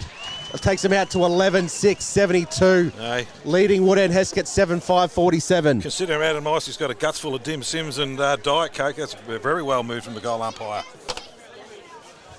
Great, good goal. And that's the one that's just going to settle down a bit. So, 2 goals to 1 this quarter. They just need to get one to settle down. So Diggers 11-6-72, Woodend 7-5-47. We've played nearly 13.5 minutes into the third quarter. And the wind is still significantly to the right of screen. So Woodend Hesket still have the wind. Yeah. Diggers Rest going to come home with it. They've been 2-1. They're low in their eyes. They're winning the quarter. I mean, that's all you can ask for them. Rucks go at it again. Martin wins that one down, but it's Caruana sharking it. Right foot kick inside forward 50 over the head of Hickey. Out the back is Mitch Day. Handball to Hickey. Hickey to an open goal and he kicks it. 2 in 30 seconds for the Borough. And that might just about end any sort of momentum that would end it built. Can you hear a noise in the background? Someone warming up? Are you calling it? Yes. You're saying they're home. They're home here. This is a 14 minutes into the third quarter, you're calling them home. It's too far of a gap here, especially. Look, I'd probably still give them. I wouldn't call it if we didn't have a 3-goal win to one end. Yeah, and with Diggers having it in the last quarter. And Caruana, and the way he ran that ball through the middle, I mean, Bramley didn't put any pressure on him, and that's just far too easy. So Davis versus Martin. Martin gets front position, taps it over the back, but Calvaresi with playing the sweeping role, gets the clearance, sends it down and marked at centre. Oh, it's been called play on. Ryan Mullen. Caruana gets it again, tackle before he had the ball. Bramley panicked that time because of what he did in the previous clearance. So Caruana will have this from the top of the 50. Got players everywhere, chips it out and finds Calvaresi. He just runs on, can keep going if he wants to.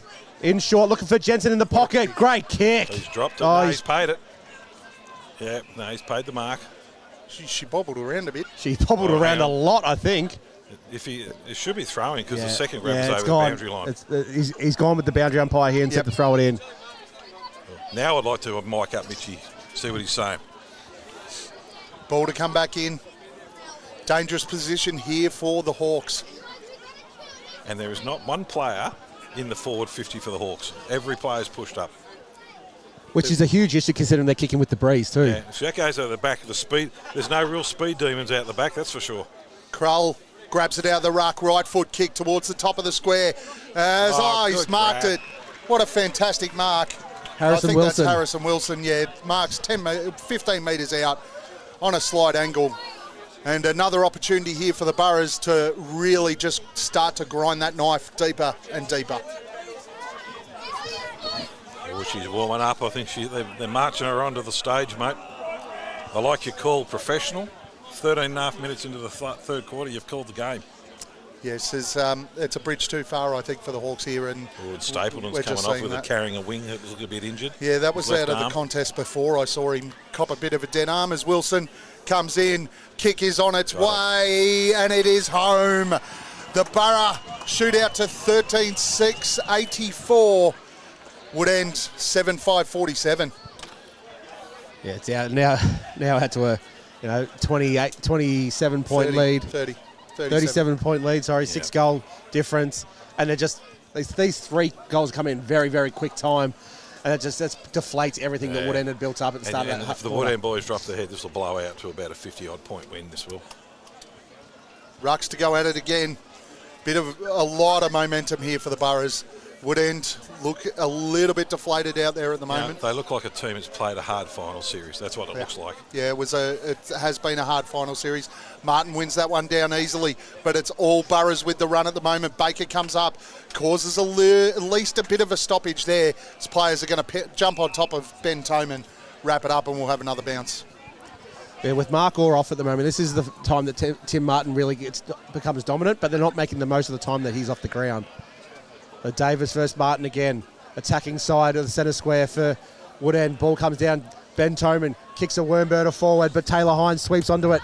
Gives the handball out to Cole Laurie. He sends his left boot out looking for Matt Krull. Big ball behind from Giddings, but the numbers here with Diggers Rest. Picked up by Wallace. Goes inside with the side of the boot ball to Caruana. Somehow picks the ball up, kicks the ball out of midair. Goes flying, but Harley Giddings on right half-back flank marks the ball in front of Matt Krull. He's one young Woodend player can hold his head up. Giddings gives the handball off to Bramley, who goes inboard looking for Toman. Takes the one-hander in the middle of the ground. Toman again gives a handball off to Chapman, who's running from defence. Runs around the umpire, kicks it high. Schwarzenberg, Baker's got to fly from the back, goes over the back of them. We got Medlin here, wraps up Schwarzenberg in the right half-forward pocket here for Woodend Hesket. Woodend Hesket now. That's what they are. That's what they are. What do you think they're called? Woodend. They're the Hawks. Yeah, the Woodend Hesket Hawks. Rucks will go at it. This is the biggest mismatch in history. Ball comes down and players are wrapped up straight away. Arceri lays the tackle on Caruana, and we'll have another bounce. Bit of a David versus Goliath there, wasn't it? Dan Davey coming down to save his teammate. As it's one down quite convincingly there from Davis. Kick comes out from Hickey to the wing. Well, Mitch Day just too strong. Mitch Jensen's out over the back. We already kick. saw the toe from Cody Bowen before. Can he keep with Mitch Jensen now? This could be a Mitchie special. Well done, Cody Bowen. That's nearly deliberate because he did slap that over the boundary line. I thought it actually could have been a holding the man free kick against Jensen there. I thought he tackled Bowen when he didn't have possession. Okay. So We'll it'll take be your side of the story then. left forward pocket. You really crack up Salty, No, don't you? no. Someone doesn't agree with you. Yeah, no. It's like being at home. Left forward pocket here for Diggers Rest. Ball goes in. They're a long way back. The ruckman get nowhere near it at all. Ball just bounced on his end. Martin somehow grabs it out of the air.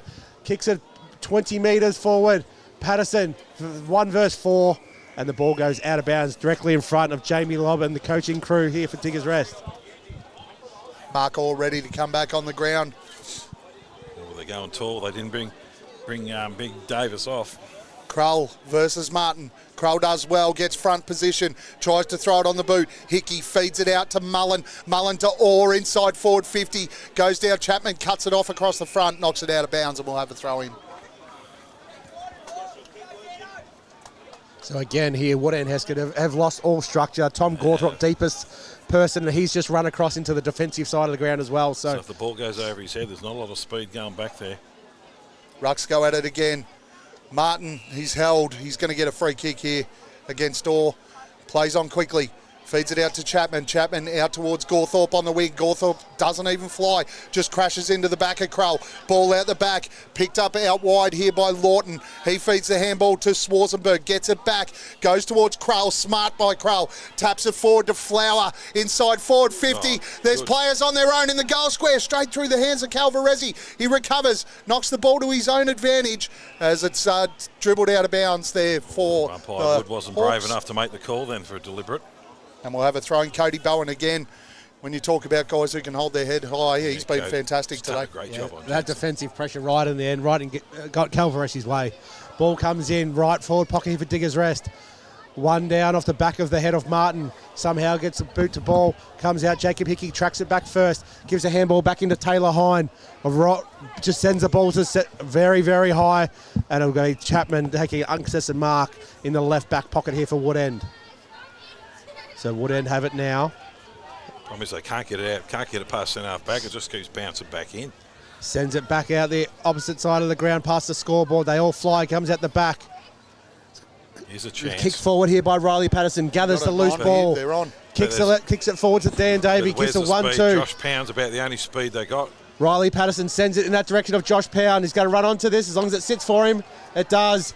And the coach kicks his second of the day. Good transition from the Hawks, though. They ended up with one out the back. It gave them the extra number. Pounds pushed really hard then to get position. And a nice little finish. So, well played by the Hawks. Great transition. Yeah, Riley Patterson just didn't give up on that at all, did he?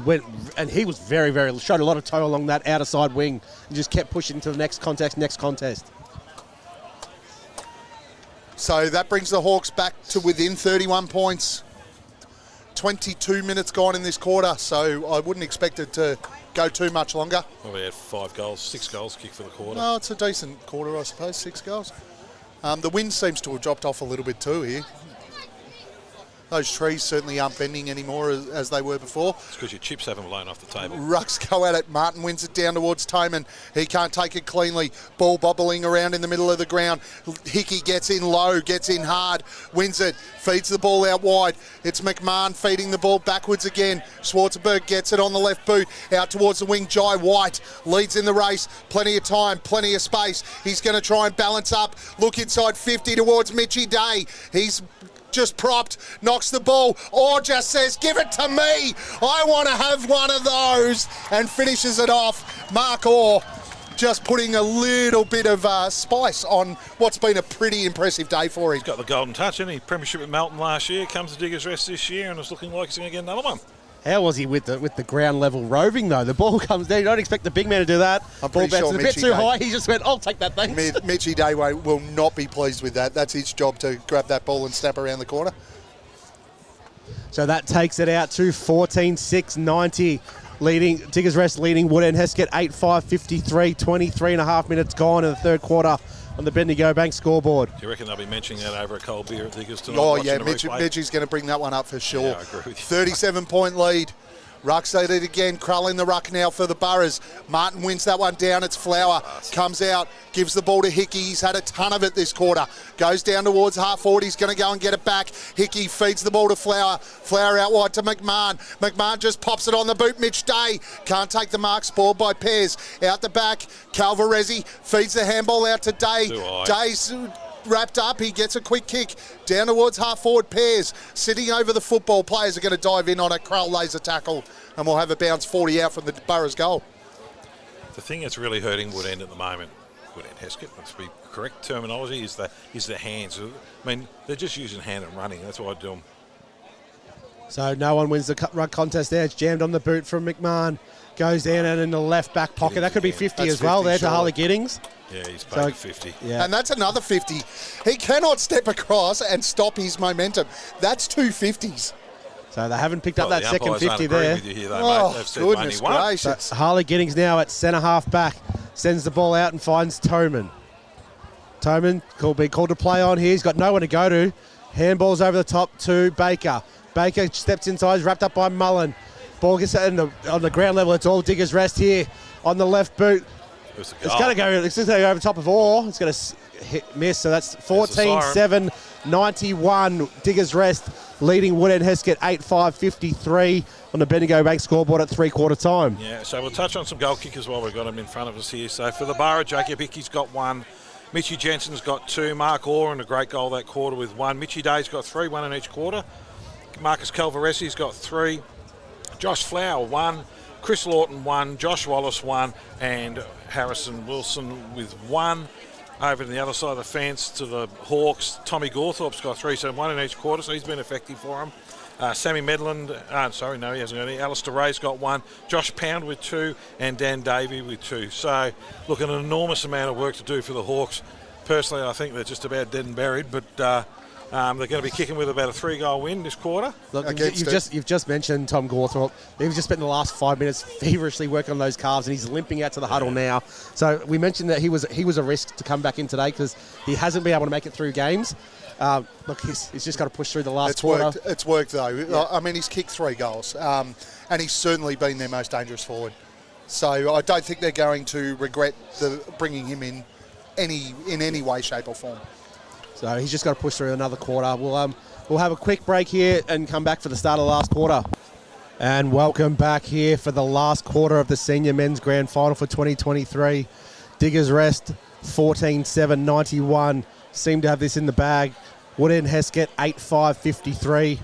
Guys, we were just talking off camera before. Look, it's going to take a lot to bring this back for Woodend Hesket because they're kicking into still a strong breeze. So you don't have to be Einstein to work out what Josh Pound just said to them. They've got absolutely nothing to lose now. Just run your ass off until you run out of puff. There's nothing left. You may as well lose by 100. You do, and take some risks because, look, the game's nearly gone. You know, start moving the ball sideways. Start being brave. Who knows what will happen, but, you know, if Diggers get the first 1 or 2 goals, the heads will drop and they'll probably blow it out by another 5 or 6 goals easily. And I think that's the biggest challenge here is that there's just too much class, too much experience in this Diggers team. They look emotionally. Look, they have had a week from hell. The club. Yeah. The club looks drained. Yeah. I mean, they're playing like a drained. They're not playing smart footy. They look tired. They look sore. It's been a long finals campaign for them. They've done a marvellous job to get here. So it's a lot. It's been a really big ask. I mean, I didn't think they were the second best team in the competition. They proved me wrong. I thought Wallen would be better, but they've beaten everyone along the way. But today it's just not looking good. They just look too fast, the Borough. Yeah, they've just been outclassed. Yeah, and it has. And look, this is a fresh team that's played 3 games of footy in 6 weeks. Yeah, and it's starting to show. We're just waiting here for the final general public to remove themselves from the playing surface. Goal umpire's trying his best to move them back, and good luck with that. Yeah, they all want to get involved as well. So we just looking at the Wallen flag on the other side of the ground, and that wind's picked up again. Yeah, it has. Heading quite strong towards the way Diggers will be kicking with this last quarter. So be interesting to see how we go. And if you're Jamie Law, boys, just keep doing what you're doing. In about 15 minutes in the game, ice it up, start slowing it down, and just get to the end and enjoy the last 15 minutes of the best feeling you're ever going to have in football. The umpire holds the ball aloft. The quarter goes. Ball goes up. Mark Orr versus Martin. Martin wins it down. Calvaresi goes through his legs out the back. Dan Tone with a beautiful spin move. Off to Wiseman. Off to Baker, who's come back into traffic. Goes up to Medlin. Kicks it very, very high. Taylor Hine gets the ball down and the loose ball get. Comes out via Schwarzenberg. Goes down a lot. Look for Mullen, but Chapman there has front position. Takes the mark right in front of Bendigo Bank Oval sign. Comes in board, finds Tim Martin in the middle of the ground. He plays on quickly, sends it inside 50, goes over the head of Gawthrop. Big ball from behind, but running through there. Oh, poor handball into the coach's toes. Gets the handball up though. The running banana at the front. Alistair Ray marks in the goal square. No, it's Gawthorpe. Gawthorpe, is it? So Gawthorpe, we mentioned that he's a sore boy. He's stretching those calves. But like I said, he's kicked 3, about to kick his 4th. He's one of them that can hold his head very high today. Yeah, he's been their best forward, clearly, on the ground and been their most dangerous forward. And the one we all mentioned at the start of the season, start of the game, that's a big final series. Our series hasn't been near it today. Hasn't touched it. As Gawthorpe He puts it cramps up through. too, and he looks. Yeah, look, and as we said, Gawthorpe and even Daniel Davey. I think Daniel Davey's been pretty big good. Forwards have been, hasn't come down clear. They've had to really work hard. I mean, they've just been flogged around the midfield, to be bluntly honest with you. And I don't actually see Alistair Ray out there at the moment. He's probably in the box enjoying his last. Oh no, there he is. He is at centre forward, running around with Taylor Hine. So nice early goal there for the Hawks. They're going to have to kick a lot. It only took them a minute and a half though, so it's good to see they took the game on early, straight away, and that's pretty much all they can do. Rucks to go at it again. Martin and Orr. Orr just plonks, pops it out over the top. A little bit of space here for Baker to work in. He cleans and sweeps and goes down towards half forward. Schwarzenberg's going to fly, take the mark at half back. He's a good young player, Schwarzenberg. Already looking to settle things down. Need him to dye his hair blonde. Flowers done well to make space. It's a dangerous kick though. Davey chops it off. The ball's got to sit for him now though. He's gone from centre half forward to nearly centre half back. Pops the ball out wide. It's a nice kick. Finds O'Loughlin on centre wing. O'Loughlin looks to move the ball quickly, and I have no idea where he's gone. Straight to Hedbury. Because he's gone straight to Hedbury. He feeds it off to Calvaresi. Pops it over the top to Hickey. Back to Calvaresi. Left foot kick inside forward 50. Looking for Day. Can't take the mark. Well spoiled by Pears. They've got the numbers there, but Martin looked very slow. Pears, he gets the football, works it backwards. They're going to get a clearing kick through Bowen towards centre half back. Calvaresi flew. Can't take the mark. Out to Flower. He runs into an open goal. 15 out. Puts it away. She's all over now, mate. How was Calvaresi's flight and the cat-like landing on the 2 feet as well? We haven't had a hanger today. That's one thing we haven't had. So well done, Diggers there. Get the replying goal pretty much straight away. And just look at the Wood End boys, the hands on the hips there. I'd say the heads have gone down just yet, but that was what they didn't want to have happen. Another inclusion for Diggers today that's played very well has been Jai White. On this wing here, he's been up and back. He's just getting involved. Hasn't had a lot of possessions, but he's just making sure he impacts every contest he's around. Rucks to go at it again. Orr versus Martin. 38-point lead is restored for the Boroughs. Martin jumps early, hits the deck, knocks it out towards Toman. Calvaresi wraps him up straight away. I'm going to say we'll have another bounce. Calvaresi for the medal for me. Yeah, I think he's days. still holding on to it despite Hickey's fantastic third quarter. Rucks again, or Martin. No one gets a clear hit out. Toman comes through, feeds the ball out backwards, finds his teammate Medlin, goes down towards half forward. Fantastic mark. Free kick. Oh, okay. Yeah, free kick's going to shepherded go to off the Ray. Alistair Ray's going to look to move this quickly. Pound leads up at the footy. He's ignored. Goes in towards Gawthorpe in a one-on-one. He could have been held. Ball's just punched away. Clearing kick here from Diggers towards the wing, and Hickey goes over the top of him to Pound. Oh, it's picked off beautifully by Caruana. Caruana in board to Hickey. Hickey just knocks the ball along in front of himself. Got him all, There's a bit of push and shove in the tackle. It feeds back out to Baker on the left boot inside here. It's going to be downfield. Free kick to Toman. And Jacob Hickey cramping up off that big tackle too. Right. Ball goes inside 50. Comes out via Taylor Hine. Running barrel. There's another one. That's Ripper. We're seeing two. Mitchy Jensen gets in front of Bowen. Tackled ass holding the ball. Great done. Well done. Well done, Cody Bowen. Just Jeez, did not give up on that at all. Bowen has it, goes inboard. Finds Toman at centre half forward, gives a handball off to the running Bramley. Bramley goes out for the outer side pocket. Horrible kick. At the back.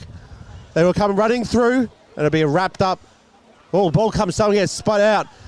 Mullen wraps Great up. Well tackle. done on James Wiseman. Huge tackle.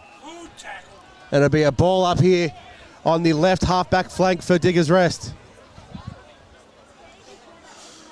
Rucks to go at it again. Davis into the ruck against Martin. Davis will win that one down. It goes towards Diggers' direction. There's going to be a hold, and it's going to go to Wood End. I think they were holding each other, but Wiseman's going to take the free kick. Bit of cuddly, loving football. Clearance will go to the Hawks. They're going to have to move the football quickly again. Wiseman goes long inside forward 50. He's going to look for Gawthorpe. Gawthorpe will fly at the front, nearly takes the mark. Ball hits the deck. Arsiri smothers the kick, goes backwards towards Hine. Hine picks the football up, feeds the handball out wide. Swarzenberg feeds the ball back. It's bubbling around down here at the moment. The Hawks have got a chance. Really good pressure from Wood End. Ball pops out towards Medland. He snaps around the body. Grab. But Taylor Hine on the last line of defence takes the mark. He's a pest down there. He's just in the way all the time. So just when that was happening, rather than Tim Martin pushing forward trying to win the game, he actually went back and started kick behind the ball. I don't know if that's a smart move this late in the game. That's the way Tim plays. Yeah, I know, but you got to win the game now. So ball comes out, defensive 50. Oh, big contest. Tim gee. Martin. Was that Oh, hang on. McMahon? What's the the free umpire? kick for? And he's good.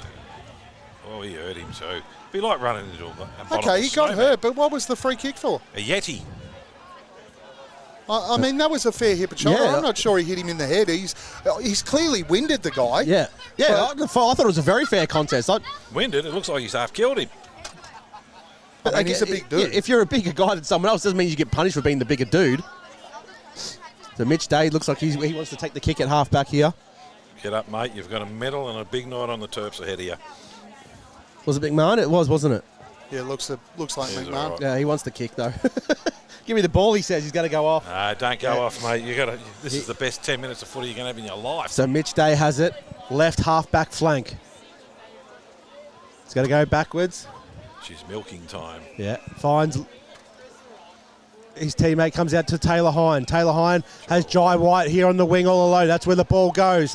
White can get it and go. He does that. Oh, Off the no. side of the boot, though. Great Matt kick. Kroll's going to turn around, reads it well, takes the mark in front of Duff Tyler. So Kroll has it, attacking side centre of the square. Looks forward. The lead goes very, very high to Hayden Davis. And in front is Chapman. Oh, Davis was off. So Chapman will take the relieving mark in the back pocket. Goes to the outer side back pocket. Finds Wiseman. Wiseman down looking for Pears. Mullen's going to fly. Schwarzenberg flies as well. But Tate Pears, strong hands. Right half back flank. Pears going to bring the ball up towards centre wing. A little bit stop-start now as it's out towards, I think that was Patterson. Stop starting the game. spoiled. Stop starting the commentary box as you Bit weren't of that concentrating too. when it was switched here. Bit of that. No, I was there. What are you talking about? Dead air's poison. Ball's going to come back in. Martin wins that one out. Tries to feed the handball out, but it's all Burrows. Caruana tries to step around his man. Pears does beautifully. Gets a hand in there. Turns the ball over. Goes down towards Pound at half forward. That's good hands. Takes the mark. They're taking it on. It's just left it too late. Pound plays on quickly. Left foot kick inside forward 50. He's looking for Davey. That's surely a mark to Davey at the back. It is. He's going to take the mark. He's said he's going to have a shot, but if you're going to have a shot, mate, drive it. Go quickly. Well, the flag's gone limp. So, Yeah, so kick it before the wind comes back. you're an Einstein fan. What a footy brain you have. You should be coaching AFL the way you're going today. Absolutely all over it. I had my offers. I prefer to commentate the RDFNL. Davey, kick is on its way towards the top of the square. Players will fly. Ball hits the deck. Bramley on the ground. Goes off the ground. Handball out. And I think he's missed from 5 metres out. Ferguson. Patterson, sorry. One behind. So Schwarzenberg's getting ready to bring, once the ball's returned, we'll bring the ball back in. How good's it look with all the kids sitting behind the goals? It's great. Almost 10 minutes gone in the last quarter. Diggers Rest The leading. old AFL games where they're all sitting around the boundary. I mean, they're everywhere. This is a huge crowd for a grand final. 15-7, 97, leading Woodend Hesket 9-6, 60. 37 points with about 15 minutes to play, mate. What do you reckon? Yeah, Schwartz, well, there's only been, 2 goals scored for the quarter, so it's not going to be a long one at the moment. Nope. But then again, we've seen how quick these goals can come from Diggers Rest. Not that quick. Schwarzenberg plays on quickly, sends it out to the left back flank. Oh, that's got to be a free kick, surely. Now, early in the game, they paid a 50 for the same thing. Yeah. Hayden Davis, that was silly. It's got to be the same thing, right? That's 50. So Chapman here, right half forward flank has the ball. Brave sends it back inside 50, doesn't hit the target. Caruana trying to pick the ball up, just keeps moving it forward. Comes out to Schwarzenberg, gives the handball over the top, gets the 1-2. Tom Schwarzenberg is going to come out towards Calvaresi on the Coventry side wing. That's where it goes. Marks it clearly in front of Tough Tyler. Calvaresi, That's true centre wing. Comes in, goes with a shocking kick. What kick is that? Cole Laurie, quick for the old man, well done. Done well, could go backwards, goes back to Jensen.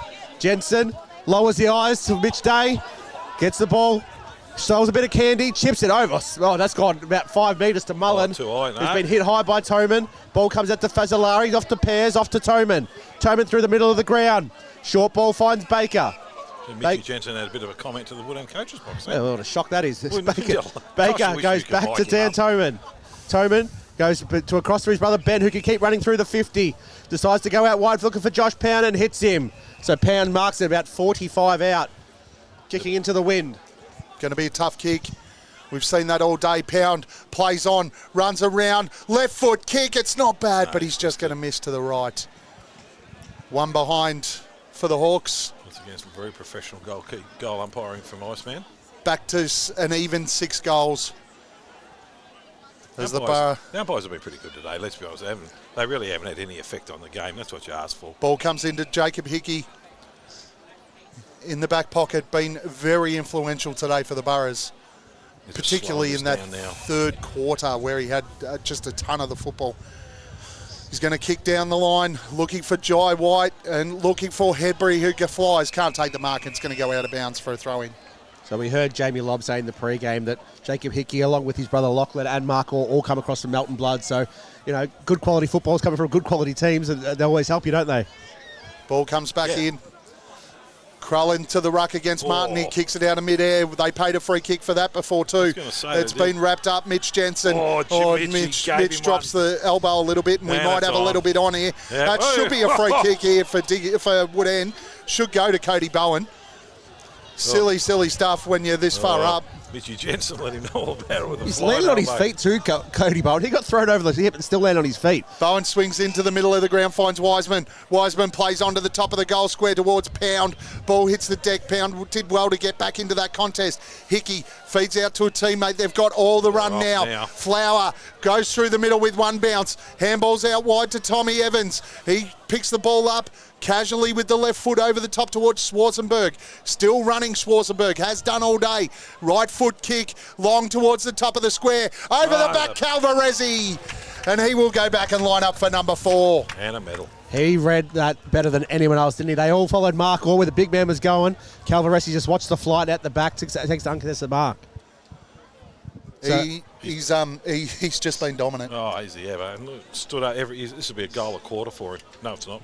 Yes, it will be. Yeah, 2 in the first, 1 in the third, but it'll work out to a goal a quarter. Oh, I can't wait for today to be over. So Calvaresi will kick this from 25 out, straight in front. Honestly, we're looking for a name for our broadcaster. It could be smart-ass broadcasting, I think. Oh, it's the Josh Kennedy. In comes Calvaresi, sends it on its way, celebrates the second at lefty's boot. You're right, he's got the best celebration in the comp. 16-7, 103 to Woodend Hesket, 9-7, 61. Not only has the guy been the best player on the ground, but he kicked goal of the day from the forward pocket in the first quarter. He nearly took mark of the day at centre forward. It was the only real fly we've seen. Oh, he's been terrific for them. Just one more goal. Give him 5 for the game. He'd be deserving of 5.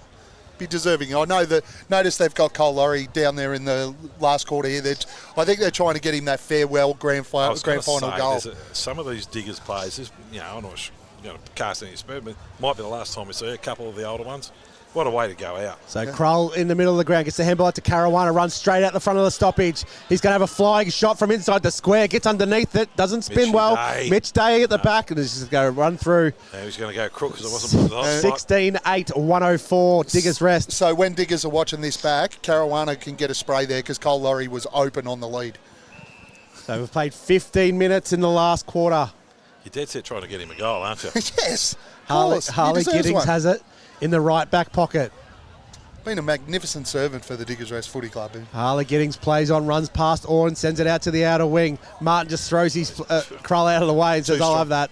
Puts those big 44 butt out the wind there, and no one could get past it. Martin pops the ball out towards half forward. Players will fly, great spoil. Here's another opportunity here for the Borough. Flower feeds the handball out wide towards Mullen. Mullen goes backwards towards, probably put his teammate under too much pressure there, as everyone's just going to dive in on top. 33-point lead, Diggers, 16-8, 104, 9-7, 61. The sting's Bendigo gone Bank out of it. scoreboard. It's gone out of the crowd. It's gone out of everyone. Josh Pound, the coach, is standing with his arms crossed on the boundary. Ball comes out via Ben Toman, looking for Dan Toman. Sport in. Bramley gets dumped as he handballs out. Toman running away from goal. Handballs over his head. Comes back to him. And just trying to, and he's been wrapped up with a beautiful tackle there from Jacob Hickey. Somehow the ball gets spurred out. That's Mitchy Jensen, isn't it? 7. Yeah. Was it Jensen, was it? Yep. Well, he's been tackled enough times by Cody Bowen. About time he laid to one on someone else. So Mitchy Jensen's going to just square up a few, I think. it'll be a throw in right on centre wing. Out of side. Ball goes in. Martin's stuck behind position, but gets Krull out of the way. Takes out the ruck, gets the handball off. Jacob Hickey gets the kick away. Caruana can run back and is going to be at the fall of the ball. Comes down to Cole Laurie. Runs away. Have a bounce. Chips in beautifully. Great hit on Mark Orr. Keep running, Cole. Keep running. There's another. Turn around. Yell louder. So Mark Orr, he chips it over. Looking for Mitch Day. He's got the break here. It goes over his head. And first back on it is Duff Tyler. Keeps it in handballs along the ground to Pears. Goes inside to Chapman. Mitch Day flattens Chapman. Ball goes back to Pears. Handball goes along the ground. Jacob Hickey, he gets run over. Mitch Day finally picks up the ball. He's wrapped up and it'll be out of bounds deep in the left forward pocket here for Diggers Rest. Yeah, we just need a bit of showtime now to finish this game off, right? Yeah, it's just going through the motions now. Ball comes back in. Orr versus Martin. We've called it all day. Orr wins that one, but below his knees. Duff Tyler gets a clearing kick out towards the wing. Hey, big fly there from Davey. He's going to get a free kick. Unrealistic attempt. Oh, he's not happy about it either. Be careful. Krull's going to get the free kick. He plays on. Right foot, long, top of the square. Mark Orr versus Giddings. Giddings just nudges him under the ball. Right, we'll have a throw in. So where's Cole Laurie? There he is. He'll be around Orr's feet. Let's see if we can get him a goal. You're telling us you know something about he's going to retire if this too? Well, he retired this year. They brought him back halfway through the year after a few injuries. I had a chat to Cole a couple of weeks ago. So yeah, one more goal for Cole and another premiership medal. It'd be fitting for him. It'll do. So the left forward pocket here for Diggers Rest. Orr versus Martin again. Ball comes in. Orr. Martin throws him out of the way, takes out of the ruck, kicks it forward. Ball bounces on its end, goes back out of bounds, just outside the defensive 50 for Wood End. He actually kicked one of the most famous goals in RDFL finals history against, I believe it was against Wood End up at Macedon up on the hill. The game went into extra time and he drilled a goal, a beauty on the left from about 60 out to win the game for the Boroughs. So Davis just pushes Martin away, gets back on the ball first. Handball's interrupted there by Bramley. Gives the handball off to Duff Tyler. Duff Tyler runs through the middle of the ground, sends it long at the back looking for Dan Davey. 3-on-1. Davey takes it beautifully. He can hold his head up. He's Yeah, done he well. can. Dan Davey wants to move it on quickly. Does just that. Kicks it inside 450, but it's coming away through Cicero. Cicero comes out to Jaden Caruana, who has an absolute paddock in front of him. Ball sits perfectly. Tate Pears comes at him. Great tackle, Tate Pears this late in the game. Not rewarded. Duff Tyler gives the handball off to Pears. Pears just a little chip one in short and finds Medlin. Plays on quickly. Runs away from Harrison. Goes inside. Oh, it's going to be a free kick for front on contact, surely. So I'm not sure if Tatey Pear's got another year in him, you reckon, or not? Don't know. Dan Toman has it now. Brave, good at making calls, eh? No. Dan Toman has it just inside the attacking 50. Hey, it's his call to decide whether he plays, not mine. Left forward flank goes in short and finds Davey again. So Dan Davey, he's kicked 2 today, lining up for his 3rd. We've played just under 20 minutes in the last quarter. Diggers Rest leadings 16-8, 104 to Wood and Hesket, 9-7, 61. Mitchie Jensen celebrating in the middle of the ground. On the Bendigo Bank scoreboard. In comes Davey, sends it on its way. He's going to miss to the near side. Yeah, Pears has been pretty good today, though. Really solid across half-back. He's been one of the guys across half-back that's done. He played on Mitchie Day, and he's done a pretty good job on him. As the Burrows are going to bring the ball back in. Sting out of the contest. Tommy Evans goes long with the left boot. Down towards the wing. Players will fly out the back. Jai White does beautifully. Feeds the ball off to Mullen down towards half forward. It's Mitch Jensen and Cody Bowen. Cody's been fantastic all day, and he is again. Gets a test of strength and wins it. Swings the ball to Chapman. Jensen keeps chasing, but Chapman into the middle of the ground with a beautiful kick. Finds a teammate. I think that's Pound. Pops it over. It's a dangerous kick. And Calvaresi comes over the top. He's going to give away a free kick. I'm even not sure about that one either, though. So Kyle Baker has it inside the centre circles. Gives the handball behind Chapman. Calvaresi runs him down. Keeps going. Calvaresi runs away from Tim Martin. Handball's over to Mitch Day. Mitch Day has nothing but goals in front of him. That's where the ball goes. He's going to miss to the right side. And Mark Orr has given him a death stare. So that takes Diggers Rest to 16-9, 105, leading Wood End Hesket 9-8, 62, 22 and a half minutes gone. Bendigo Bank scoreboard. Chapman clears the ball out wide looking for Wiseman. Had quite a bit of ball today, Wiseman, out in that far wing. Kicks down the wing towards Bramley. He takes the mark, plays on quickly. Down towards half forward looking for Arsiri. He has had none of the ball. He plays on quickly. Ball goes inside forward 50 as Ray feeds the ball out to Josh Pound. He's got numbers in the middle if he could see them. Goes in towards the middle of the ground. Just overcooks O'Loughlin. There's going to be players just streaking out of half-back now for Diggers. Caruana feeds the ball to Hickey. Hickey, look at Cole Laurie out there by himself. Oh, taps the ball forward.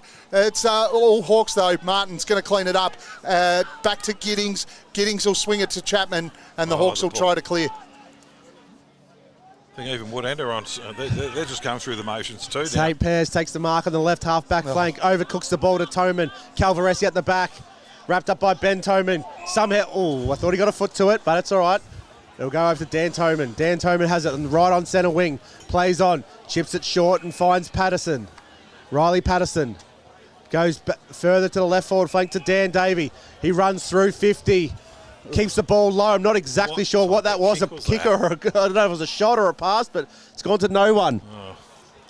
And Evans there just walks it over the boundary line. I think all 44 players have had enough of this game. They want the siren to go. It's been a long year for everyone. 23 minutes gone. It's deep in the Wood End Hesket left forward pocket.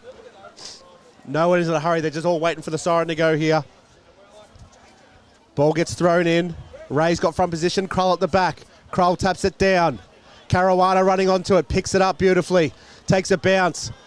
Sells a little bit of foot candy. Goes short to Marcus Calvaresi. Calvaresi. He wants to hold the ball when the siren goes, surely. He deserves it. Yeah. That's what he's trying to do. So he should. Right. He's had plenty of it. Calvaresi goes to his mate, Jacob Hickey, who's done a ton of work. So right on the centre wing, Jacob Hickey. This is where we need the signs like the AFL having for them. Goes inboard, finds finds McMahon. Wallace. He'll go back to the goal square here. Wallace is in absolutely no hurry at all. Goes right back to exactly where you've called it. Tommy Evans. Tom Evans just walks away. There's the siren. Diggers Rest, your premiers for 2023. 16-9, 105. Defeating Wood End Hesket 9-8, 62. Boys, what do we say? Thank God the season's over. No, No, well Captain done. negative, Ovi. Look, they were the best team all year, Diggers Rest, and they proved it again today. Outstanding performance again. That is- They, from the start of the game, they were on top, and they controlled the game from the first bounce. Woodend, they've had a big final series. There's been a lot for them to go through. Yeah. Commiserations to the entire Woodend Football Club. Congratulations too for a team that And didn't make the congratulations. finals. To see where they come into a grand final, they can only go up and forward. They need to have a little look at recruiting. They've got to get some speed. They're going to have to get some, they've got some young players. They have to get some speed into their side. That's easily fixed. Just go out and buy a couple. It's also not a complete loss for Woodend and Hesket today. The No. the A-grade netball team, they've won today, so they walk away with a premiership, and that's great for the whole club as well. So The Hawks have their seniors and reserves both in the finals, right? There is so much for them to look forward to from an upside perspective.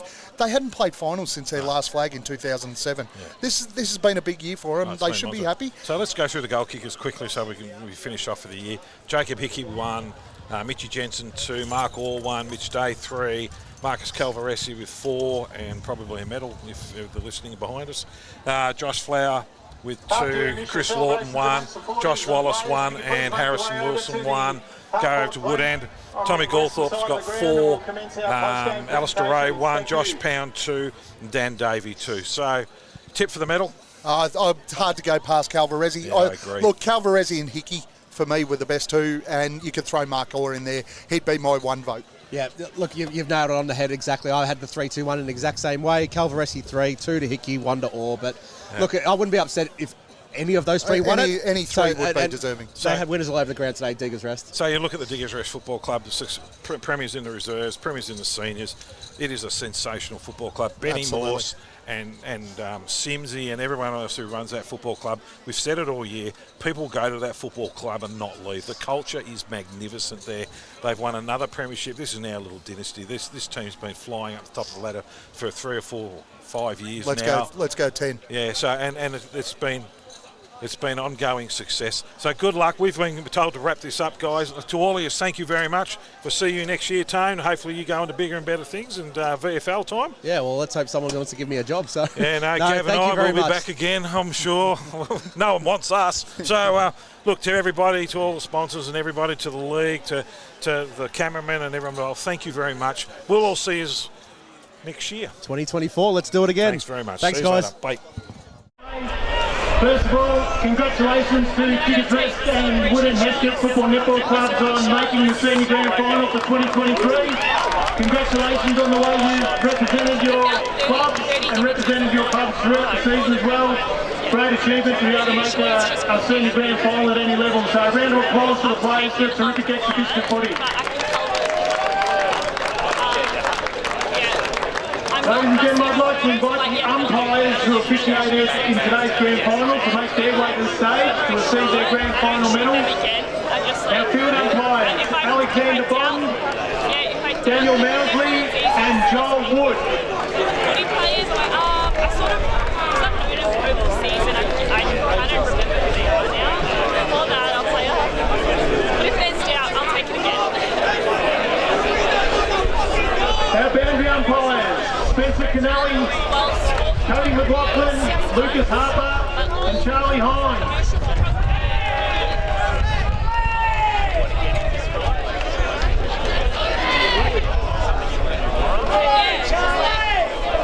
I didn't know how much fun it would be until I started this job. So, yeah, And to our goal umpires, Andrew Crone and Adam Isley.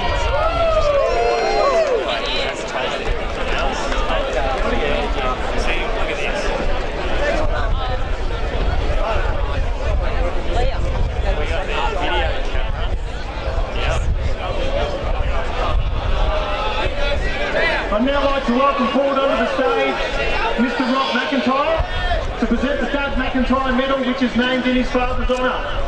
So the officiating umpires have the responsibility in today's game to judge the player they deem to be the best on the ground.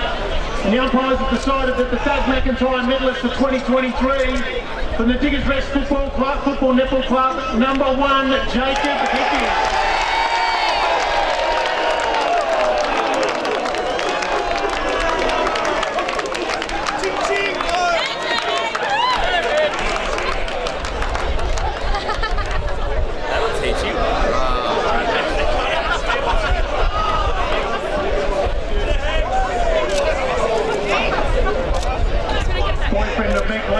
Well done, Jacob. Good finish. Unfortunately, in every grand final there has to be a runner-up, and I'd now like to take this opportunity to welcome the coach and the runner-up team, Wood End Hesket Football Netball Club, Josh Pound, if he'd like to come forward and say a few words on behalf of his team and his club, please.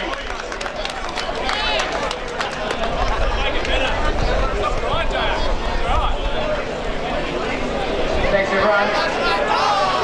Just want to congratulate Robbie, Mitch and Diggers Rest Footy Club. Clearly the best side all year and proved it again today.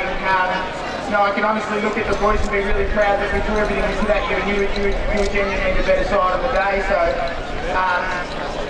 to our guys, obviously it's been a massive few weeks for the club and the community as a whole. I couldn't be more proud of the group. To be able to get ourselves into a grand final and compete as hard as we did, I really do think it's a special group. So congratulations and enjoy the night. Well done, Josh, thank you, and congratulations to you and your team and the Wood End Hesket Football Netball Club on your season in 2023. We've now got RDFNL President Brenton Knott here to present the 2023 Premiership medallions, and we've also got, I'd like to call to the stage, Mr. Tom Andriaco from Bendigo Bank to also present the Premiership medallions to the players. So we'll present the medals. If you come in this side, exit stage right, and Sarah Barton from the Bendigo Bank will give you a Premier's cap on the way out. So we'll start from the top. The Doug McIntyre medalist, number 1, Jacob Hickey.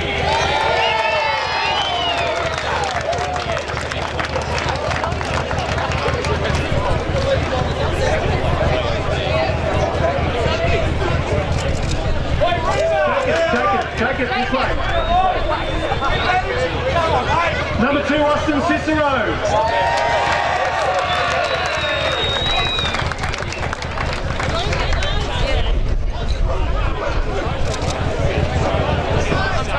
Number 3, Ryan Mullen.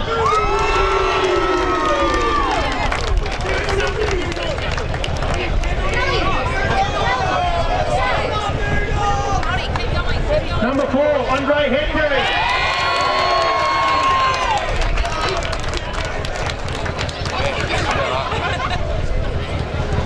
Number 8, Jason Caruana.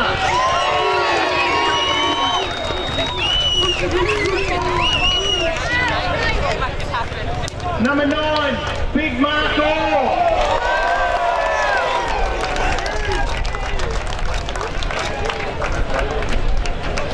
Number 11, Lachlan Hickey.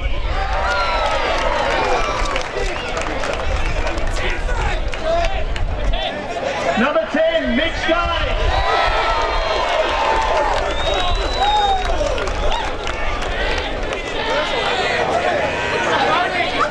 Number 12, Marcus Calvaresi.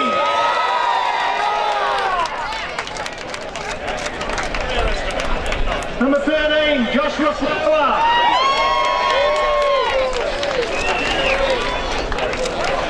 Number 14, Thomas Schwarzenberg.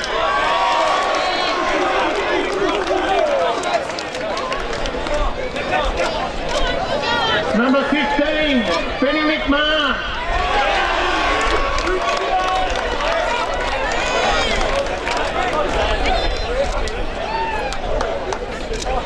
Number 21, Christopher Lawton.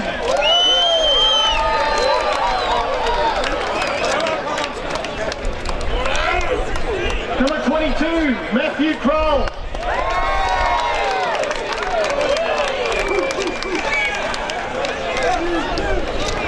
Number 23, been around forever this bloke, Cole Laurie.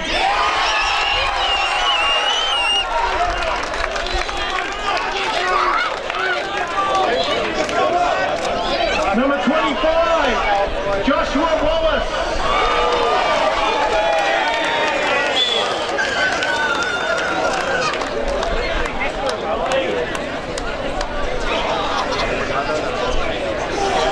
Number 27, Taylor Hine.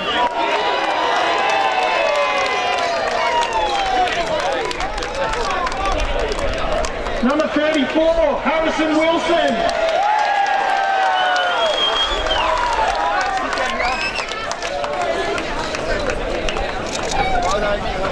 41, Hayden Davis.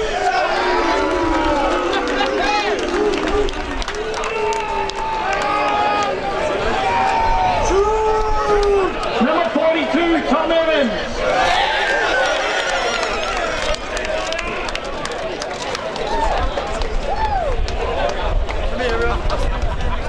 Number 50, Joy White.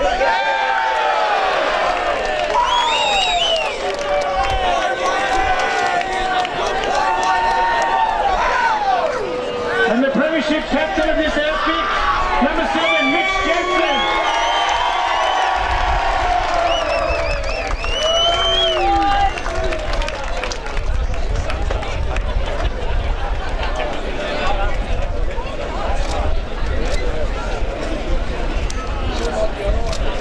Now I'd like to welcome the coach of the winning sides from Diggers Rest Football Netball Club, Jamie Locks, to come forward and say a few words on behalf of his team.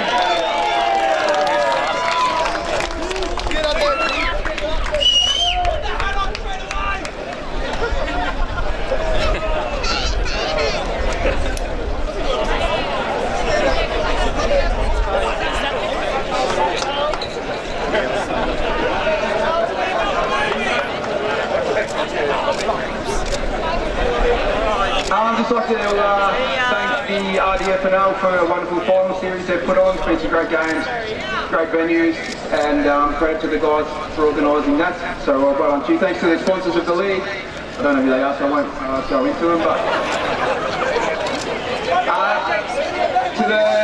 thanks to the umpires for today. Great job again, guys. Well done. To the Wood End Footy Club and the Netball Club. Obviously, you've been through a hell of a lot in the last 3 or 4 weeks, so it's a real credit to you guys to get to the grand final stage today. So well done, guys. Well done.